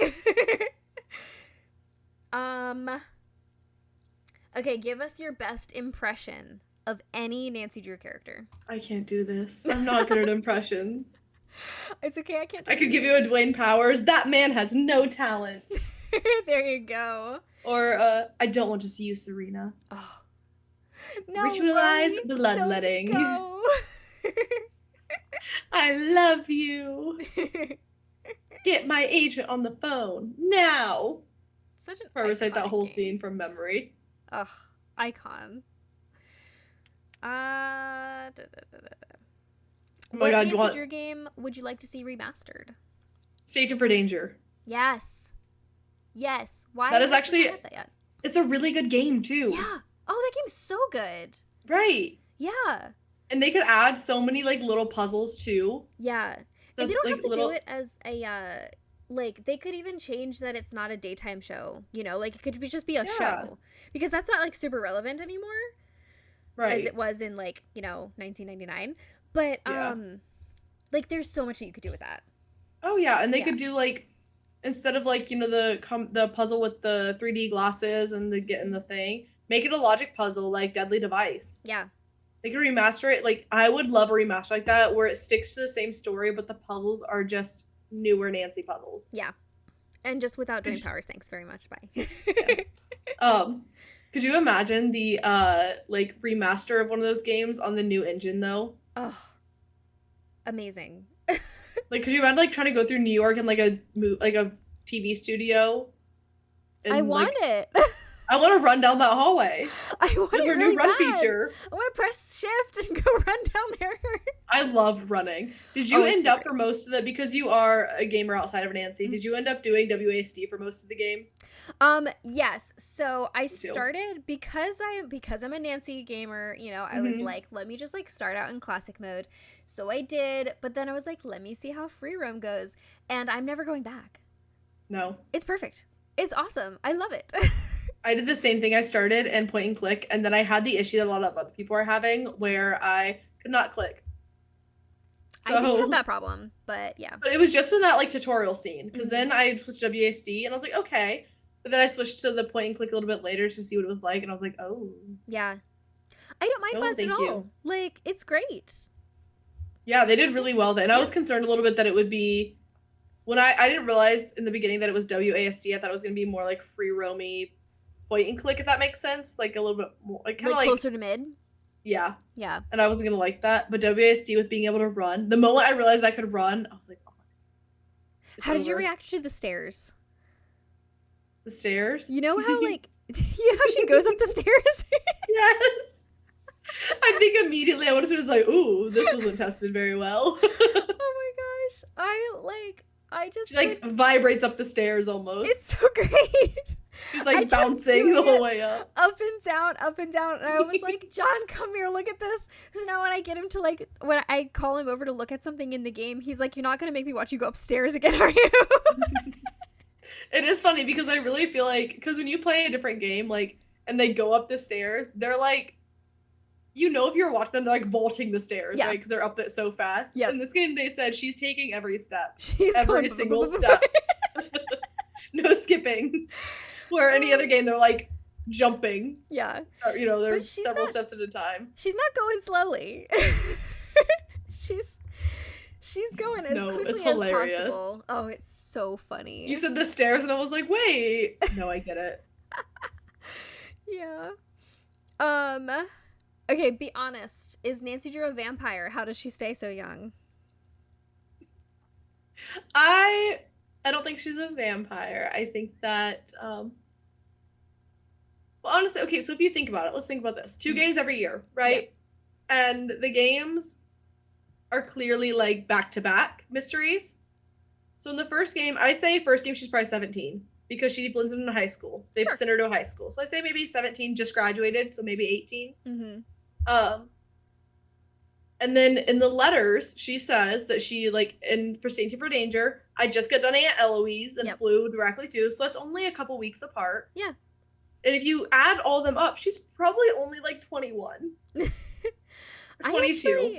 I have theories, and I won't share them right now because I've been meaning to make a video on this for like many months now. But I think that it's not a linear line, like, game-wise. Mm-hmm. I think that some of them, like, timeline-wise, would make sense, like, flipped or switched around in some sort of way. Right. Yeah, like, if that makes sense. It does, yeah. Yeah. But also, I think that just as, like, a gaming company making games about a character, that time doesn't exist and we don't need to worry about No, it. it doesn't. I've never been like, Yeah. Nancy should really be getting older. Yeah. Well, I mean, when I interviewed Scott Carty and he was talking about, like, his role as Ned and how, like, he and Nancy, well, not he and Nancy, but, like, Ned and Nancy would, like, have a future together. He made a comment about, like, them getting married, and I was like, but she's 18.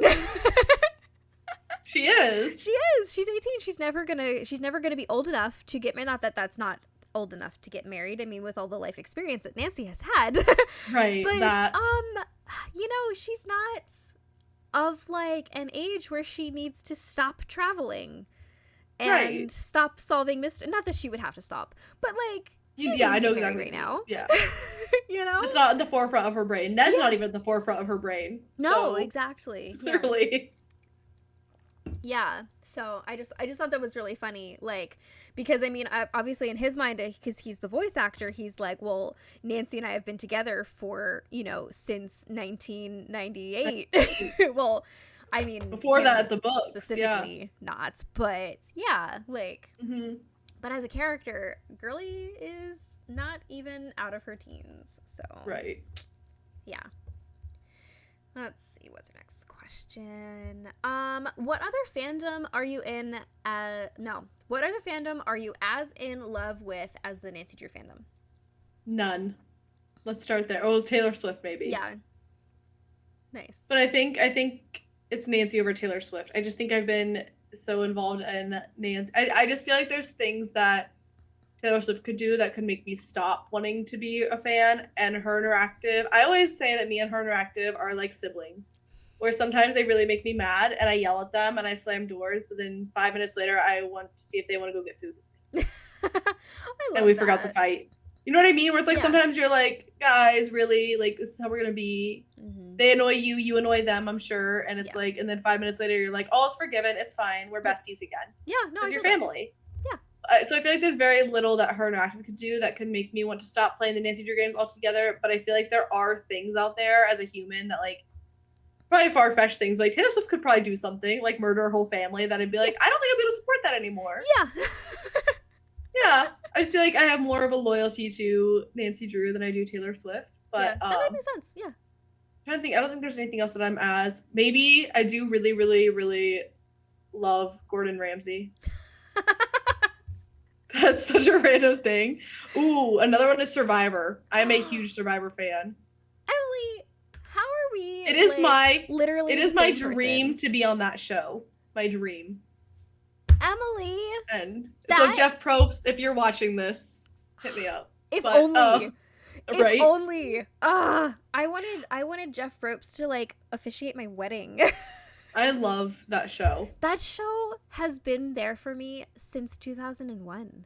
Yes. Like, I used to watch that with my, like, that's the thing. I grew up on Nancy Drew and Survivor. Yeah, My family and I same. used to watch, it was Thursday nights before, but it was every Thursday we'd watch Survivor at 8 p.m. I get to stay up past my bedtime as a kid and watch Survivor. But I loved that show. And then I stopped watching it and I binged all the seasons I hadn't seen during COVID, Nice. during the pandemic when I was quarantined. And so I binged so much of it. And now every year I make a video and I'm like, this is the one I'm going to send in. And then I never do. Aww. But I lost my job and I don't really have any reason to not do it. So maybe I'll do it for this summer. Maybe I'll You should finally do submit it. one. You should Maybe so Jeff Probst do will it. tune into one of my streams Ugh. Can you, and like... see how lovely I am. And then be Can like, you she needs to be on an island, starving. Can you tell Jeff I love him? Yes. Oh I'll find a way to give Susie a shout out. I'll definitely give Nancy Drew. That'll be it. I'll give Nancy Drew a shout out somewhere. I'll know I'll try to fit that's, Nancy like... Drew into every episode. Yeah. Like, I feel like a Nancy Drew looking for this idol. There you go. During a challenge, I'll be like, I need some torque. Kidding. Please. Oh my gosh, I want you on this show so bad. I Oh, I would always love thought that. so, like, since I grew up watching this show and, like, thinking, I watched other reality TV game shows as well. I remember thinking as like a 5-year-old, this is just what you do when you become an adult. You go on reality TV game shows. So I really was out there thinking when I was like 8 years old, when I was like 14 years old, that I was going to go on Survivor someday. But when I tell you that I can never go on Survivor because I would not survive, okay? I cannot swim. Like, I am so bad at swimming, okay? I really need to take lessons. That's one thing I would struggle with, though, is I think that if I knew I was going to be cast on Survivor, I would go to, like, a pool or, like, an indoor pool and practice, not diving, but just jumping off of, like... Yeah, you have to jump off of things so much. Yes. Yeah. And we know that watching it. So every year there's a challenge that you're jumping off something high or on something high, and I'm like, I would have to practice. Yeah. And sometimes like, you need not to tread hesitate water. Into the water. Yeah. Sometimes you need to tread water. I can't do that. Oh my gosh. Also, I can't go like 3 hours without a snack. So I'd probably die. I always say, and it's in every video I've ever made, and I will probably keep it in any video I send in, that like I have like, oh, here's 3 reasons I might not be great at Survivor, or 3 things that would ruin my game that I know about myself. And one of them is that I would step down from a challenge for one of these. For one crispy Diet Coke. Yeah. A flat Diet Coke, probably. If I was on an island for 17 days and you handed me a can of Diet Coke and said, it's yours if you give up immunity. Yeah. Oh. It's mine. Do you remember, it was one of the like older original seasons, it was at least one, but I think there were 2 girls who said, we're gonna take our tops off on live TV for peanut butter. I think so, yeah. But like, if you're starving. Yeah. Oh, on Survivor, there is it's the opening challenge of Heroes versus Villains, where the one girl unclips Sugar's top. Mm-hmm. And she just rips it off and sprints to the finish line and wins. And I was like, honestly, first of all, you know they're going to blur it out. Second of all, you're going to be with these people for how long? They're probably going to see it eventually anyway. No, literally. Yeah. Yeah, so like you're on an island together. Third, the most important thing in this game is to win. Yes, I know. So like, I would do it too. No shame. I have no shame. Listen, I have had a child, okay? I have no shame. That's what I'm saying. It's like at some point, and I think that's the thing when people are on that show, it's like, they're like, it's a once in a lifetime opportunity to be here. You better, like, you have to go I don't know, hit the ground running. Yeah, full throttle, let's go. We're going. Oh my goodness. That's how I would be. I know. So in my profession, as a bridal stylist, I have to see a lot of people like naked. Yeah. And it doesn't bother me at all. Oh, I was a nursing major. It doesn't bother me either. I know. I've seen as many bodies as like nurses, you know? Like, yeah. It's so normal. So like I would just be like, all right. Whatever. I did STNA clinicals, so I was in a nursing home. Mm-hmm. Once you have bathed an old man, there's no going back from that. Oh, you're good. Yeah. Oh my gosh. Nothing bothers me anymore. I love to tell my brides this story when they're like a little bit like shy. They're like, oh my gosh, should I like take off my clothes in front of you so that you can help me into this dress? I'm like, listen, my very first time that I ever had an appointment at this location, I had like a grandmother of the bride. I was waiting outside. She just wanted me to like give her a zip up. I said, are you ready for me to come in? She said, sure, come on in. Completely naked. And I was like, that was my first appointment, y'all. Oh my gosh. Or it may not have been my first, but it was one of my like earlier ones. Still. And I was like there nothing can ever be that bad. That's what I'm saying. It's like when those things you're like, it's fine now. Everything's fine. I also grew up with sisters, and it's like you change in front of each other all the time. Yo, we all have the same stuff. It's like, it's whatever at that point. Yeah, I mean, if somebody is that weird about it, I respect it. But it's like, at the same time, it's like, you see one, you see them all. It is absolutely like a comfort thing. People can do whatever they need. Yeah. But that would be me. I would be that person that I'd be like, sure, come in. And I'm just chilling. Yeah. So. No, I typically am in the dressing room with people like the entire time. Mm-hmm. So, because honestly, getting in and out of dresses is a chore. Yeah. So I'm here to assist. So I have 2 married sisters, 1 almost married sister, Mm. So I have lots of experience with Yeah. the wedding dresses and the shopping and the bridesmaids, and It's a lot. ugh. I will be eloping is all I have to. I'm just kidding.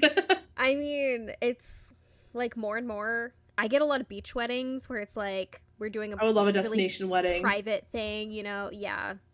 We pick Yeah. one location, we invite people who matter. Yep. That's it. Lots of people do that. It's wonderful. It sounds amazing. And then spend the money on a honeymoon because that's what we want to do anyway. Yes, exactly. Or like spend the money on the honeymoon, or like down payment on a house if you're like wanting Yes. that. Like that's another good one. I am a huge believer in you do not have to spend 50 grand on your wedding. I know people who have spent 10 grand even. I'm like, that is It's a lot. disgusting. I That's know. so much money. I know. Where'd you get it? I spent 6, I want to say, on the entire wedding, start to finish, and honeymoon included. And I was really proud of insane. that because that's unheard of. Like, Yeah, Yeah.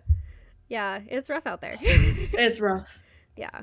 But working in the wedding industry, like there's a lot of tips that I know that I can give my brides to like, That is true. here's how you can like save a little bit. Yeah. So, that's pretty good. Okay, I'm sorry, another tangent. It's okay. Okay. Share one accomplishment you don't get to regularly brag on yourself for. Ooh. I don't get to brag on myself for. So this is one that I feel like people like could. It's not something I ever like say that I did. You know what I mean? But like if you know me and you know my life and like you see me on social media the past few years, I got out of a long-term relationship in 2022. Like planning a wedding with someone. Ooh. And when I left that relationship, I did not have a job. I did not have a bank account. I did not have a place to live. I lived in a city that wasn't mine. I lived an hour and a half away from home. And I just it wasn't like a bad abusive relationship. It was just, I needed more for myself. Yeah. And so I left it and I rebuilt my life from the ground up. Wow. And I found a job and I found all these things. And it's still, and even like, to this day, it's still like little bits of like, you know, just the finding the job and going back to school and things like that, where I really was just like dependent on someone else. Yeah. And so just like going from the transition of being this person's wife essentially to being my own person and having my own streams and my own, and that was when I lost all the weight. I mean, when I say a lot of weight, I did lose about 35 pounds. I mean, that's a good chunk. Yeah. Jeez, that's a lot of weight. And then bodybuilding. I was never like severely overweight or anything like that, but it was just, you know, you gained weight in a relationship, and I went from being, you know, a stay-at-home girlfriend pretty much because I was in school, to I was a paralegal in the field that I wanted to be in. I was losing weight. I was bodybuilding. I started streaming. I got my own place. I am financially stable. I have lived alone since. And it's like, that's something I feel like I don't ever get to say like, I did that, but you can kind of see it when like, you know me and you're like, oh, she was in this relationship, but like, they didn't know the dynamic of it. Nobody knew I had literally no money when I left. I was living I had to move back in with my parents at 24, which is annoying. Yeah.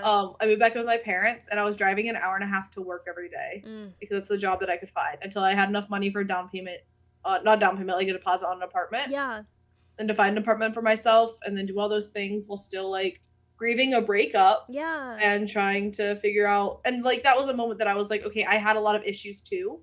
And there are things that I did wrong in that relationship, and also trying to like work through that for the last 2 years is like, that's something that a lot of people don't get to like say, oh, I did that. Yeah. Because how do you bring that up? You can be like, oh, look at how much weight I lost. Look at how successful my streams are. But to be like, I completely healed myself and changed who I am for the better. Yeah. How do you just be like, good on you? Yeah. That's so good. Something I don't get to brag about a lot is that the resilience that I feel like I have from the bad things happening. Yeah. And just having to deal with it. I love that. I love that so much. That's so healthy too. To like be proud of yourself for where you've like come from and how far you've come since then, and just like, putting yourself back together. Like I have the utmost respect it's just like good job. Go you. Thank you. Girl boss. All right. We have one more game to play because we've just been chatting all night. I know. That like usually I pepper in like more games, but we've just been having the best time. So, what game would you like to do? You want to do another FMK? Do you want to do another blind rank? Do you want to use Let's do a blind rank. Okay. Let's do a blind What do you want to rank? Do you want to rank games? Do you want to rank characters? What do you want to do? We can do characters this time because we already did games. Okay, so I have 3 wheels for characters. I have every character, just the guys or just the girls. What do you want to do? Let's do all of them. Okay. We'll just do all of them. All right. And then I always remind everybody, this is blind ranking, so you can't know what's coming next. It's out of 5. Right. 1 is the best, 5 is the worst. Here we go. This is so exciting.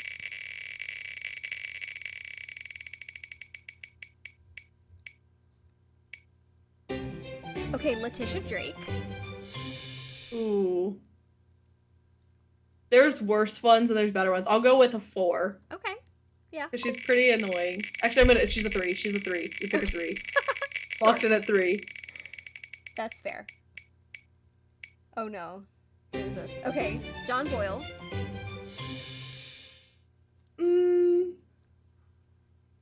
I feel like there's more characters I dislike than characters I like, so I'm gonna go with 2. Okay. Okay. Because he's just mid. He's very mid. You know what I Yeah. mean? He's just there.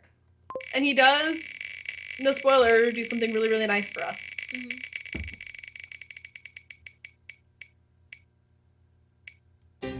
Eustacia and Drop Off. She can, I was gonna say she got my number 1, but I actually think she's kind of annoying.